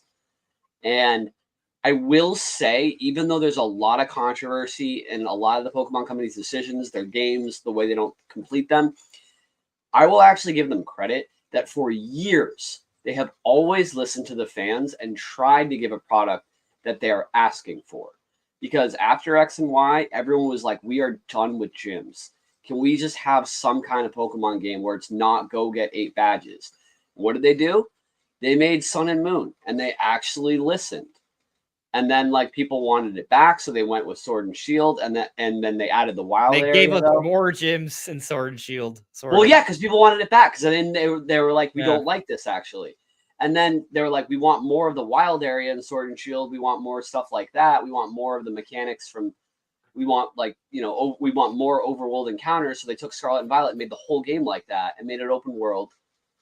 Took away HMs, found a new way to incorporate that. So like, even though they don't do enough, they do listen. I'll give them at least credit for that. I think. And the fact that they made Pokemon Legends at all shows they were listening to a huge part of the fan base that wanted something completely different. So the fact that they made Pokemon Legends, I think, The is a credit as biggest well. issue with the Pokemon Company and Game Freak is that they listen instead of just doing what they want to do. And I say this because almost all of Nintendo's biggest IPs ain't listening to jack shit from the fans. They're making what they want to make, and that's how you end up with the excellent product that surprises you and takes you into new places. And I know we could talk about how like Zelda, there's been demand for open world demand. They were talking about open world before the fans were with games like Skyward Sword. They wanted Skyward Sword to be open world. They just couldn't do it with that hardware. So like this was already an idea they had. So it wasn't even based off a fan desire. And the climbing mechanic, that was them. Fans weren't telling them to do that. You know, we were thinking. Yeah, we're talking about Pokemon. I don't understand. What I'm saying is Pokemon, you just went over and over how they listen to the fans and they try to do this and they try to do that. How about you just worry about making what you want to do and have your own ideas that fuck the fans. The fans don't know what they want. Well, they do fuck the fans. Don't worry. They fuck the fans. But you know what I'm saying? Like, they've been trying so hard to like please fans and please this and please that.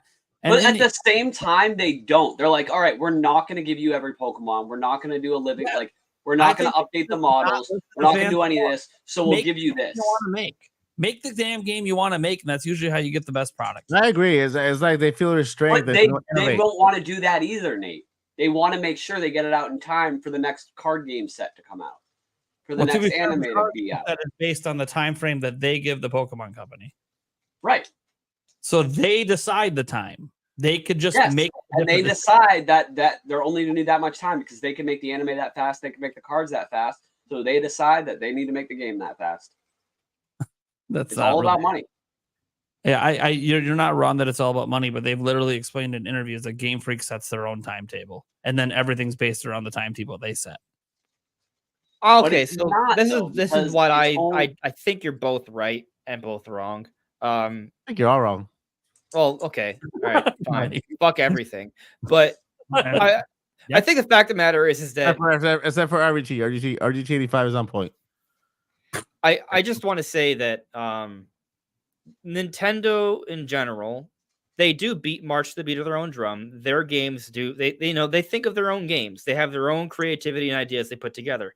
Mhm. However, I don't think it's fair to say they don't listen at all. They do listen. They take feedback, but taking feedback doesn't mean listening to exactly what people are saying.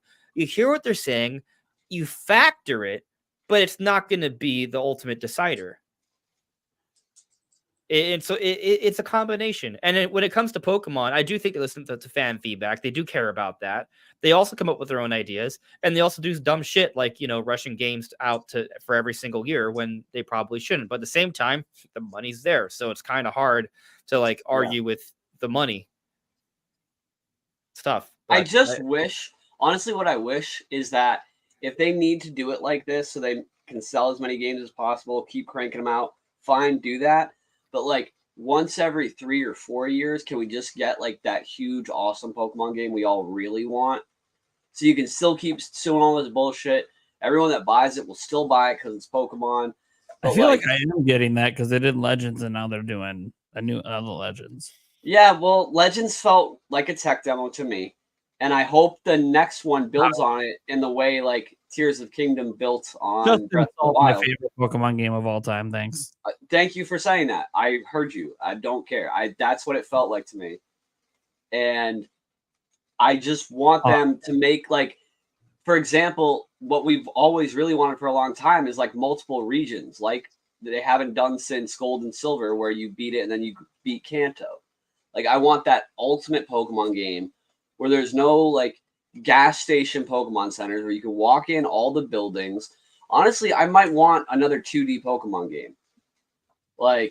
Really good one, not a crappy, remake with the chibi art style. But I just wish they would put 5 years into one game in addition to the ones that they crank out every single year. Mm. Doggy, how about you suck my dick? Listen. I'm building upon what my butt here is saying. Mr. Spawnwave here. I heard "but." What your butt is saying. What? But I heard you say "but" and not "bud." But I said but. Anyway, I heard speaking of "but." butts, My butt is telling me listen. Well, Anger. listen. anger. No, but. Okay, so it's talking about that. A fart is a wish your butt makes. What? Fair enough. A fart He's is a not wrong. Let's move on to our other The next topic. topic. Which people have been wanting for the last Fart hour. is a wish your butt Bitten off makes. on these tangents, which won't happen on the new show because I'm not gonna let it happen. But getting into the next topic, It's a scientific fact that a fart is a wish your butt makes. The fuck. yeah, I don't even know how to respond to that. So topic 2, Indie World plus Direct soon. Now we have the same old rumors for this, right? It's the same, the PH Brazil guy, yada yada yada. He hasn't been proven wrong yet with this stuff. So I know he said March, but when he said March, he was giving his opinion. What he actually claimed, if you read what he said, is that his sources were saying that Indie World's just going to be before the Direct, and he said the Direct would be in April. And then Necrofelipe Lima went ahead and said it's going to be a general direct. If we want to give him some credit, let's see what happens with that. Now, there's other reasons to think something's about to happen. It's been all over the internet. There's no joke. Something's happening with Hollow Knight. Something's happening. It's getting rated by all the ratings boards. There's now a wish list page on Xbox. It wasn't announced, by the way. I told everyone it was going to happen. It wasn't announced with all those Game Pass announcements. I told you that's not how they're going to. They're just going to throw it out there with a bunch of other games like that. Most of those Game Pass announcements are for games that are either already announced and had dates coming up, or were games that have previously already been released. That's usually what those monthly announcements are. So, this was something that's going nuts right now and has been a big news story because obviously the first game was a mega success. I mean, we've been waiting since 2019. It was announced in February 2019. They had a playable demo at E3 that year on the Switch. And yet here we are in 2024 and the game hasn't come out yet. But the fact it's been submitted to all the rating boards means it's pretty close to a final state, if not the final state.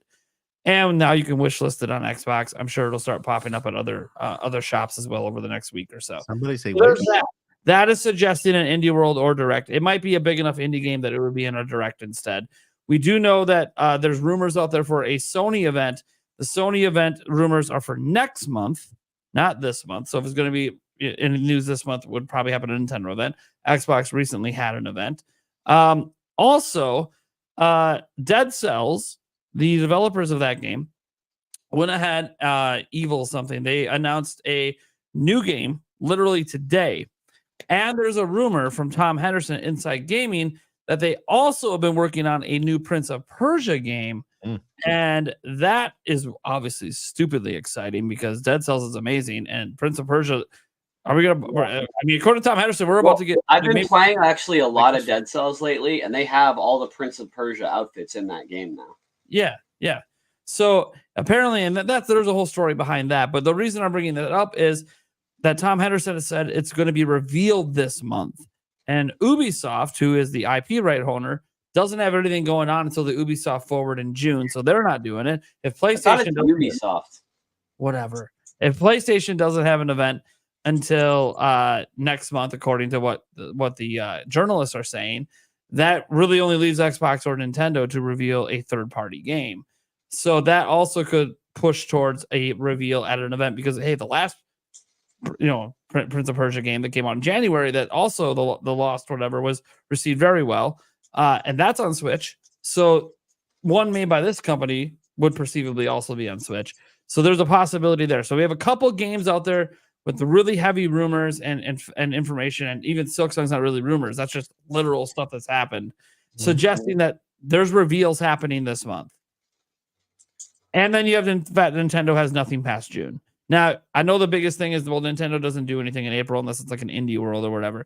I get it. Technically, 2017, they had a Direct in April, but that was the launch year of Switch, so I get it, a little bit different. So what are we thinking? Does any of this mean anything for an Indie World or Direct?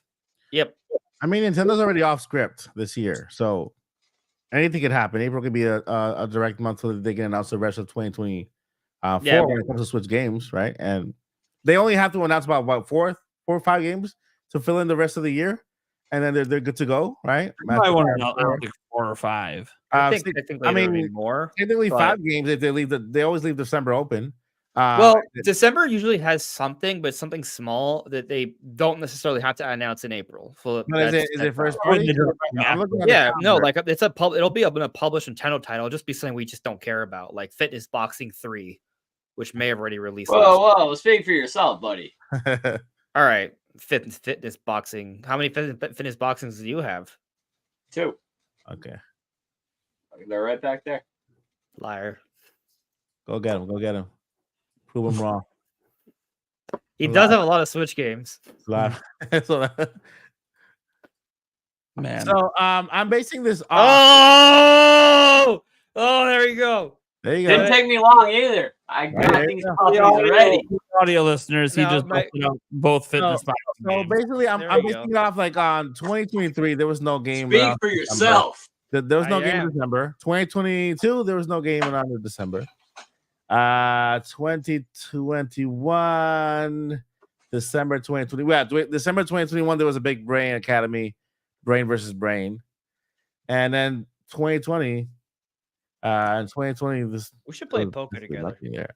So basically, just one December out of the Switch's life cycle, there was one game. Did you just say just 1 December? Like one of the biggest games on Switch released in December. That would be at least 2.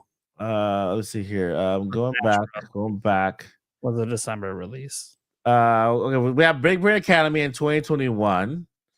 The next in 2022 there was no games in December. And 2023 there was no games in December. And this is 2024. But I won't. Let me go back to 2017. 2019 there was no game in December. In 2018 there was Super Smash Bros. In 2018. That's a small, game that small nobody little cares title about. there. Right, Andre? 2018. 2017 there was Xenoblade Chronicles 2. So basically, That's a game that definitely no one cares about. yeah, No out one of the rates that. out of the 7 years, I would say three games.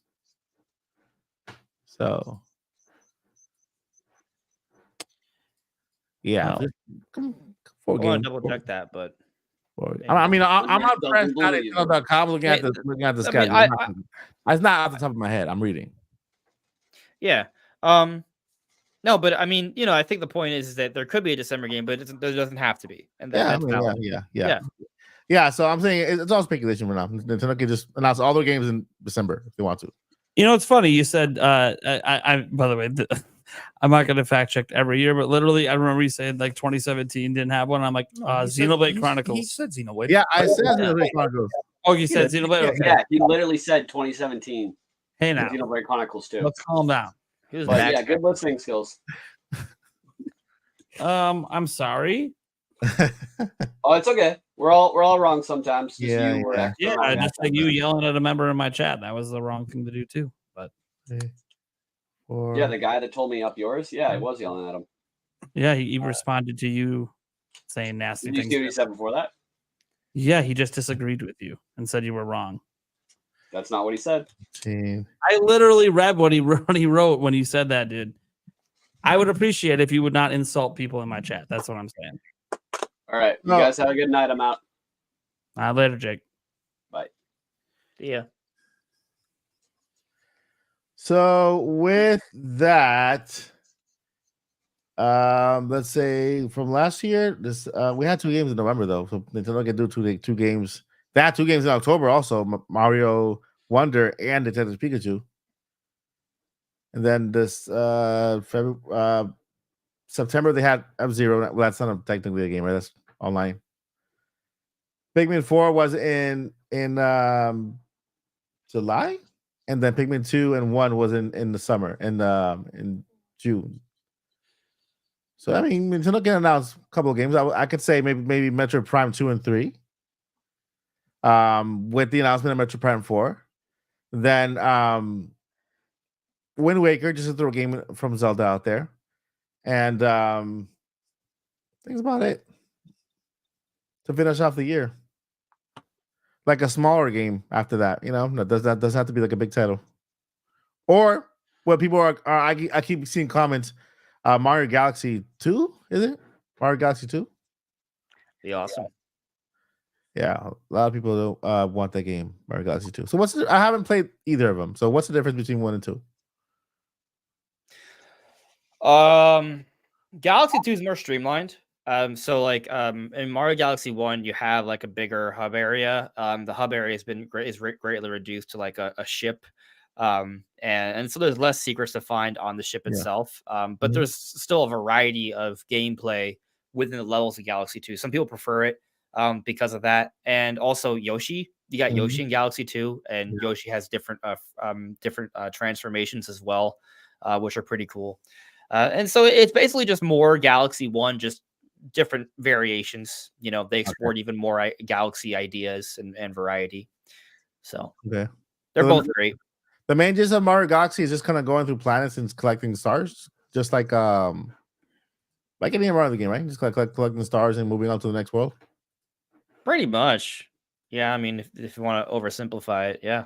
That's what it is. Yeah, What's cool about the Galaxy games is that they have really unique mechanics, right? It's a lot of Yeah. them are gravity based.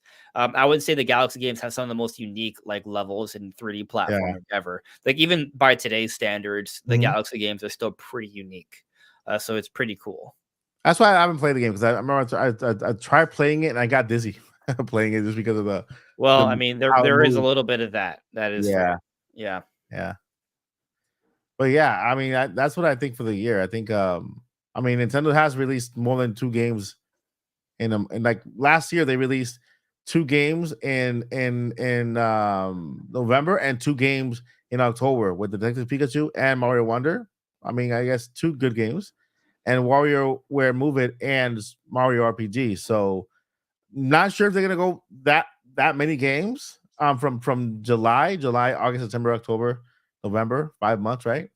But if we are getting that Metro Prime presentation, Metro Prime 4, man, we get Bro, that I year. would love a dedicated Metro Prime 4 Direct. Yeah, Like if they could do like the direct and then announce that presentation just for Metro Prime 4, so we can get like a tree house for the game and everything. all right, hear me out. This is pure like copium hype mode, right? Like I would love it if they just announced a Metroid Direct. They don't say Metroid Prime 4 Direct, they say a Metroid Direct, right? And Yeah. then within the announcement say we're going to be finally showcasing Metroid Prime 4 here, but there Mhm. will be other Metroid related announcements. And Yeah. this allows them to mention Metroid Prime 2, Metroid Prime 3, and maybe even Sakamoto comes on and says, "Hey, been working with Kensuke Tanabe to more closely, tie in the Metroid Prime story to the mainline series, right?" So Mhm. that's kind of cool, but also announces that yes, Mercury, Steam, and Nintendo are currently working on Metroid 6. So we have confirmation that it's in development. They don't show it or anything. They just say, hey, yeah, we're working on it. Yeah. And then so we get Prime 2 and 3. And then the rest of the shows, all right, here's Metroid Prime 4. Blow your minds. Like kind of like E3 2016 levels of showcasing like Breath of the Wild, but they show Mhm. Metroid Prime 4. Man. I That'd don't be even want to get into release date, Switch 1, Switch 2. Like just like give me the Metroid goodness. That would be so Yeah. cool. Yeah. Also, And Metroid Amiibos. Give me I have another so many Metroid Amiibos, all of them, everyone. with everything I've heard about Metroid and all the rumors and everything about how great it looks, how they have these open areas. One game that comes to mind is what's that game that's kind of like that? Well, let me see here. Here. What's that game's name? Destiny. You know how Destiny has they have a multiplayer, but it's like this big giant open areas. And I think that even the levels sometimes you can climb a ship, and even in the ship, there's that type of Metroid kind of level where you have to kind of unlock places to get to the other side. And just like that, it's very, very, very action-packed game. And then they have these open areas where you can play multiplayer. And then of course you have open areas, which is also part of the storyline for Destiny. That's why I think if all that comes to pass, I think Metroid this could be one of the biggest Metroids ever done. If they make it that way, and they give us this big giant open area so that we can play multiplayer, Yeah. they could turn Metroid into Nintendo's main shooter game with multiplayer and just and adding these big worlds within there. Keep what makes Metroid, right? The I don't know what to call it. Is it like a little maze? You have there's like a little hole in the wall. You have to turn into a ball to get in there, and then it's like a maze, right? Morph Ball. It's a maze. Well, yeah, when you go into Morph Ball mode, there can be mazes. There's a lot of Morph Ball puzzles in the Metroid Prime games. Yeah, so it's like more like a puzzle game too. You have to kind of get yourself through. You can still have that type of feelings Metroid, but just make it bigger and grander, right? Metroid it's such a really cool franchise just because it shoots. It's a shooter, and so why not expand upon that, right? And it'd be cool to I've been a huge proponent of Metroid Prime 4 incorporating a significant multiplayer segment. Now, this is all with the assumption that it takes nothing away from the single player; it's just extra. So if they want to push that, I'm all for it. And Destiny has this thing where you can actually go in within the story, and other players can join you. And in completing the story, they can go away and you can just continue the story on your own. It has like that. I feel like I run into the trap of being like, let's make every game a Soulsborne game. Uh, Yeah. But because I mean the thing is in the Soulsborne games, yeah, you can bring in players, you can invite them in, you leave messages like some of those things could be pretty cool. I yeah. mean, it's it I could talk about it for Metroid, but I kind of don't because I feel like I talk about all the way, Soulsborne elements for a whole bunch of games, but Metroid would fit really well. Yeah. Yeah. Like, I mean, you could even all right, I guess I'm doing this. I'm doing it. But like imagine like for the like in the different Soulsborne games, there's like messages you can see from other players. Mhm. Like in Metroid, they could be like messages, like encrypted data messages sent from other places in the cosmos, like, oh, Yeah. this is this Federation trooper or whatever, right? And then so Mhm. that's kind of like the lore reason why you see, different messages that you can sort of scan. Yeah. And that can be a hint system, and that would be pretty cool. Um, so you got that, and then yeah, maybe you can bring in other hunters at Yeah. certain Yeah. points depending on the scale of the game. There's some potential there. I do want to stress though that like Metroid isn't it is in large part an adventure and there is shooting elements. But we talked about like the potential of open world. I think open world is it's a little weird, right? Because technically what open world actually means is open world like structure, like you can do things out of Yeah. order, right? And so a lot of people take open world to just mean, oh, big, massive area that you can kind of explore almost endlessly, right? Yeah. And that's there's some confusion there. And what's interesting though is that with Metroid, there is a long history of being able to do things not necessarily in one preordained way. Mhm. But there is still there is a sequence, right? And there is sequence breaking, and I think that it's something special with Dread where they had some planned sequence breaks, and I think incorporating more of that would be really cool. And then Yeah. having some big open elements, and then yeah, maybe having some choice as to how you can go about exploring the world. But I think there still should be like key points that need to be done in a certain order.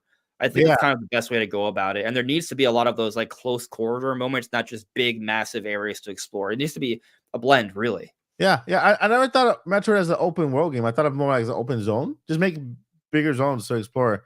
But open world where like here's the kingdom, you have to go wherever, do whatever. Metroid is more like a follow the story, find the next clue, find the next key type of game that you, Yeah. embark on. So yeah, I'm on board with that. But I do think that this should be the biggest Metroid ever made. With the time they've taken, I know they had to reboot the series when they rebooted it. Yeah, but even with that in mind, it's already been a Yeah. ridiculous development time. Exactly, yeah. So I think that this has to be one of the biggest games that they're making there. So I'm looking forward to it. Yeah. I predict over 10 million off the back without even seeing it. Trust Nintendo. We agree. And I'm crazy. I don't think I'm crazy. But I I think I don't know. Like it's just one of those things where it could do well and sell like 4 or 5 million, like Mhm. that's still pretty good, but there's always a chance that it may like catch this other audience. But that feels kind of hard to predict, right? Like no one thought Breath of the Wild would get to the level it did. No Mhm. one thought that Animal Crossing would get to the level it did.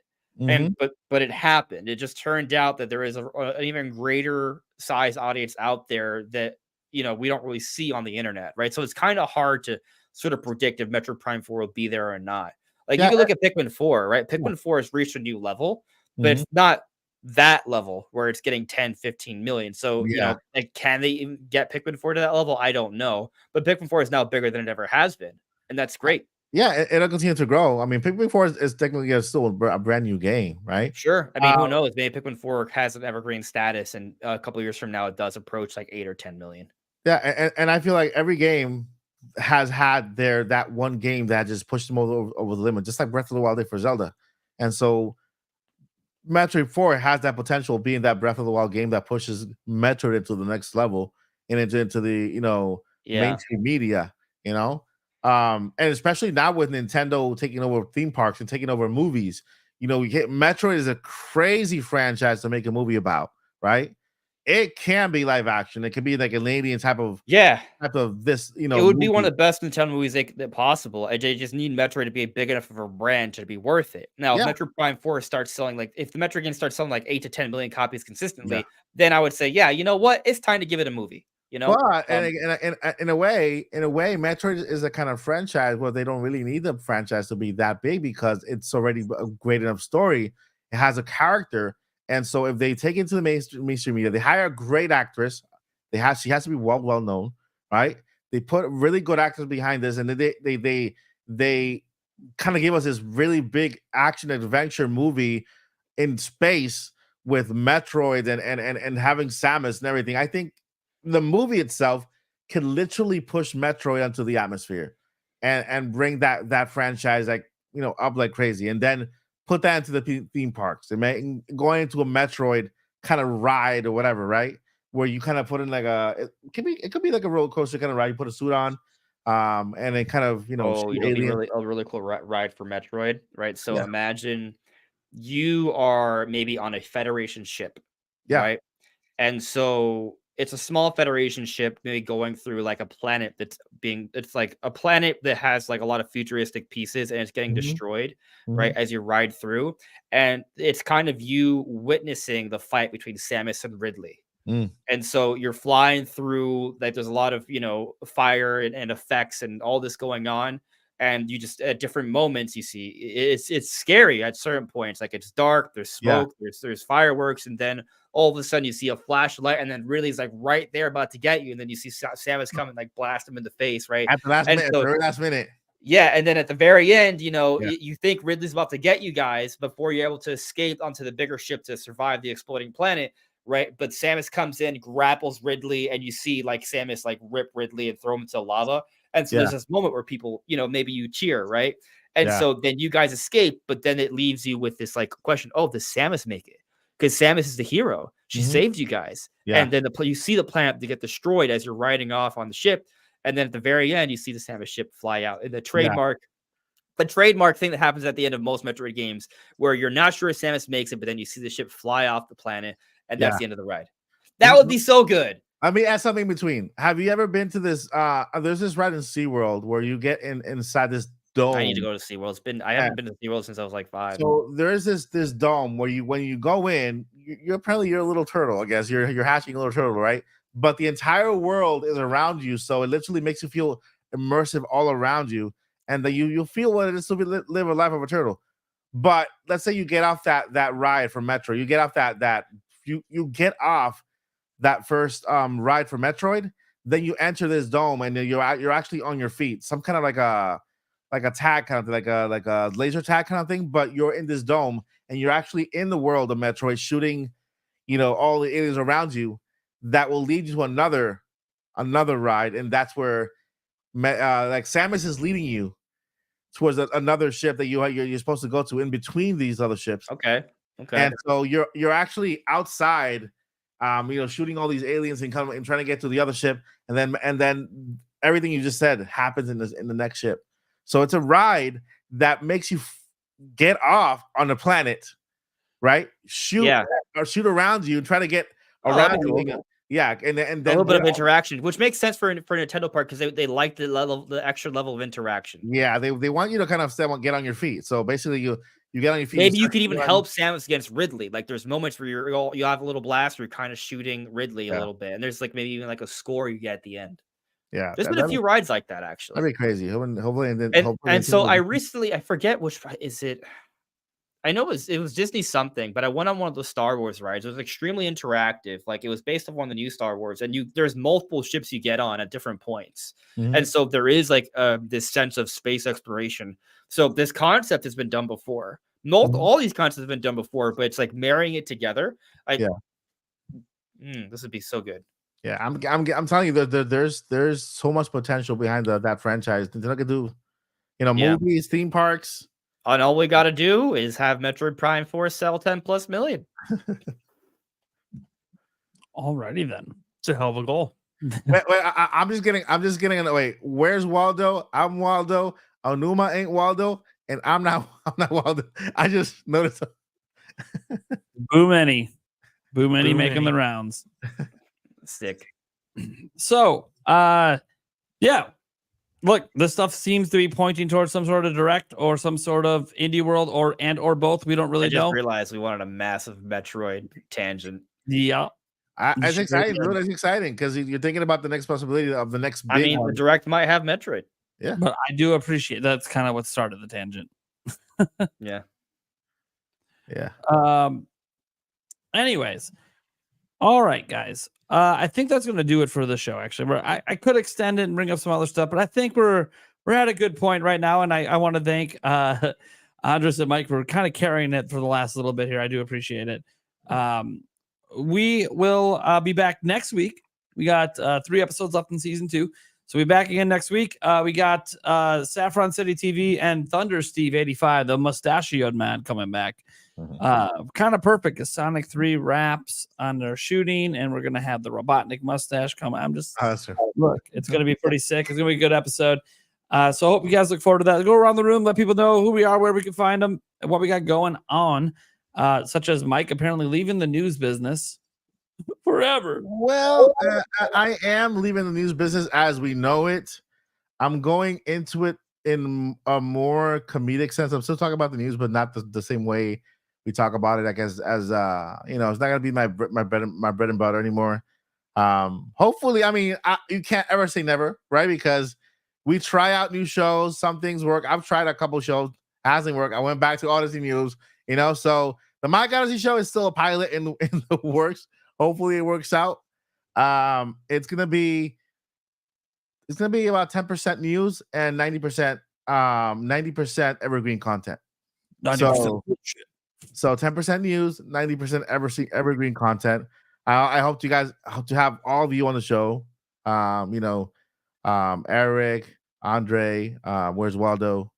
And so hopefully we get to have more collabs in the show. It's gonna be fun. That's what I have going on right now. I'm trying to restructure my if you guys can see here a little bit. Look at that. All that wall there. I'm changing the entire wall. I have another look at the back. So that shelf there, I'm gonna move it to this side right here. It's gonna be this wall gonna be all shelves with the stuff. And this entire wall I'm gonna put in like a nice looking wood kind of color, right? Some guy wanted to charge me $5,000 for it. I got a sponsor. I'm doing it for free. It was good. But that's the mycology show is coming soon. Hopefully comes together. I have a writer for the show that's going to be helping me with the news because it's more and more scripted, a little bit more, at least more entertaining.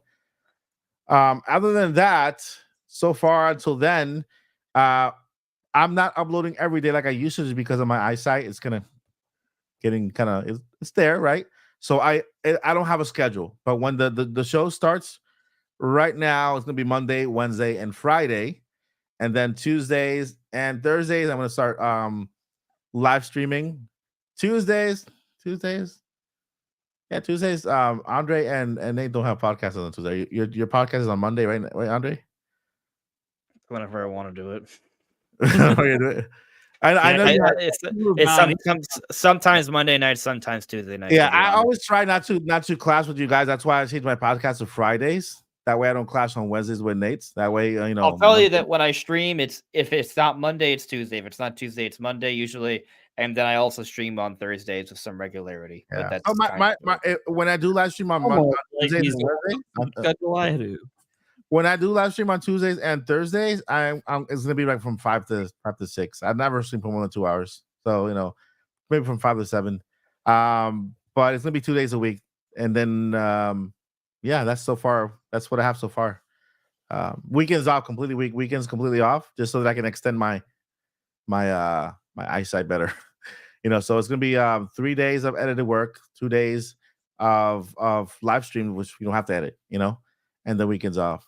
But hopefully you guys enjoy the content. I appreciate Nate for having me on the podcast today. It was fun, good conversations, good talk. And yeah, more to come. All right. Nintendo Prime, you can catch me anywhere anything is heard.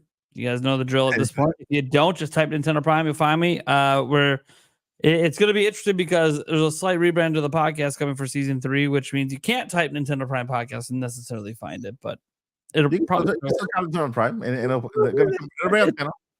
We got some stuff coming up here. Trying to make the show, take the show to the next level. You guys saw VG News. That's not the only change. I'm trying to take all the content we're doing to the next level, and I think this podcast has grander things it could become as we move forward. Yeah. Also, a little bit shorter, and also because of that, a bit more energetic with certain things, and a lot more variety in the topics. So that as well. That being said, thank you guys for being here. Andres, you want to tell people what's up with you? Hands. Or is that all it's up to right now? Before Andre jumps in, I forgot to plug in the podcast every Friday at 8:30 Eastern time on the channel. Then Topics podcast every Friday nights. So yeah, I still have yet to have Nate on the podcast, but hopefully one day. Friday nights are tough. Hopefully soon. It's only an hour podcast. Go tell my fiance that. She's like, it's only an hour, but you don't stream on Fridays. That's an hour you be with me.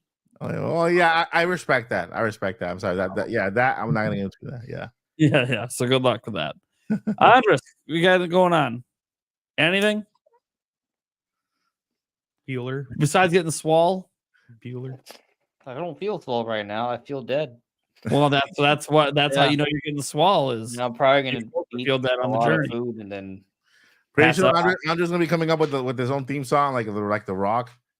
But you guys can check out Andres Research channel. He's got mostly videos every single day or most days, and he does really amazing content, really good original theories and thoughts. And yeah, he'll get into the news as well when it's relevant to what he wants to talk about. But Check out today's video. Highly recommended. Today's video. he just makes really good content. Yeah. I just frank. I've been saying this for years that he makes better content than I do, and I You stand have by. to have that T-shirt, and that's what we're talking about today. today. Today. Yeah, I know. Well, That's his whole thing. Thank you for guys for doing it for me. I don't like great. Yeah, you make amazing content. I've saying it for you. He should be a bigger YouTuber than me, and he kind of is. He kind of gets more views than I do per video at this point. Well, So not today. not today, but that might be evergreen. It could become something. We'll see. I got my first video over 10K today. I mean, that's yesterday. So that's something. The chat's right. asking me to flex, but I'm telling you, I got nothing to show off. My muscles are dead. Like I can't. So There's nothing to I also flex. forgot right quick. We got to go through some of the super chats that might have had some questions as well, because I totally skipped the Q&A section. We don't have a lot. I can't really show anything off. There's not much to Chris show off. Lancer just had a question for Mike about when he can expect his controller. I don't know anything about that. So. Chris Lancer, a controller. Let me look it up and tell you right now. Okay. Let me listen to Chris Lancer. Hold on a second. December 16th, I sent you an email. You had to respond. Okay, there you go. Check So, your email spam folder. Yeah. You know, December spam folder 16th. especially. Yeah, I have a lot December- of my emails go to spam folders. So. Mhm. yeah. So check that out, Chris Lanzer, and hopefully get that taken care of. I have no idea. I'm not involved in that. Vanatra712 says, what style of facial hair do you wish you could pull off but can't? No facial Talk hair. to the people here with facial I hair have right now. no mustache right here. So you'd like the grand mustache. No, yes, I would just like a full. But you connecting one. I can't. have Your little body's nothing just saying here. no. Yeah. You could put a fake part in. I So could. basically, right now, what I want to pull off is no facial hair. This is just covering stuff that's access right here.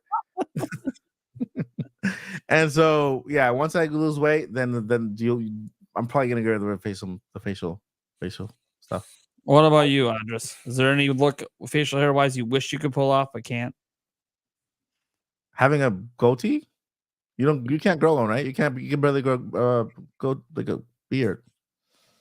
I mean, this continues to grow. The sides here, I haven't shaved in like a day. So this will get like a little patchy. So I can't really grow a significant thick hair on the side. So I can't look like a Viking. Unfortunately. Yeah. Like I don't know. I am what I am, and I just like what I am. Yeah. There you go. Yeah, when I think of like facial for me, like obviously you guys see I grow a pretty thick, even things. I can kind of get any look. It doesn't mean necessarily it looks good. Like that's the thing. Like not every look of a beard, even though you can have it, can look good. As an example, when Thunder Steve comes on next week, he's almost got the handlebar mustache going on. Dude, I can't pull that off. I just can't. I could grow it, but I can't pull it off. So that's just an example of a look that just would not look good on me.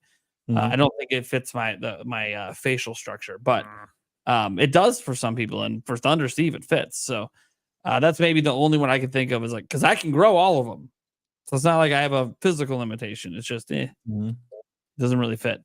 Thanks for that. We had Aaron Rafts just wanted to be really nice here to me and Mike. Sorry, apparently you're left out, Andres. Awesome piece of Nintendo Switch 2 news, Mike Odyssey. Really enjoying your VG news, Nate. Keep it up. Having a great first week at my new job. Keep up the great vibe, gentlemen. Congrats. That's awesome. Good job. $15, and you couldn't mention Andres. You bastard. I'm just kidding. Thank you so much, Aaron Rafts. You're a good man. You're a good man. I like Thank your you. dog. Everyone in the chat's been really nice to me today. So Yeah. thank you all. Yep. And then Vanata 712 just dropped 5 gets it. I want to make sure I shouted that out. Thank you so much. Nice. Yeah. Yeah, Oh. and Made Having Hope, a member. That's I heard the chat kind of. Yeah, having hopes, and dude, there's been like gifted members for like 3 weeks, and she just keeps waiting for it to happen. Just wouldn't hit her. I You can see that one, so got it. happy to be a member again. All right, guys, that's gonna do it for the Nintendo Pride Podcast, episode 66 of season 2. Let's go ahead and slap our outro, and we will catch you guys same time next week. Let me get up. Ready on. Peace.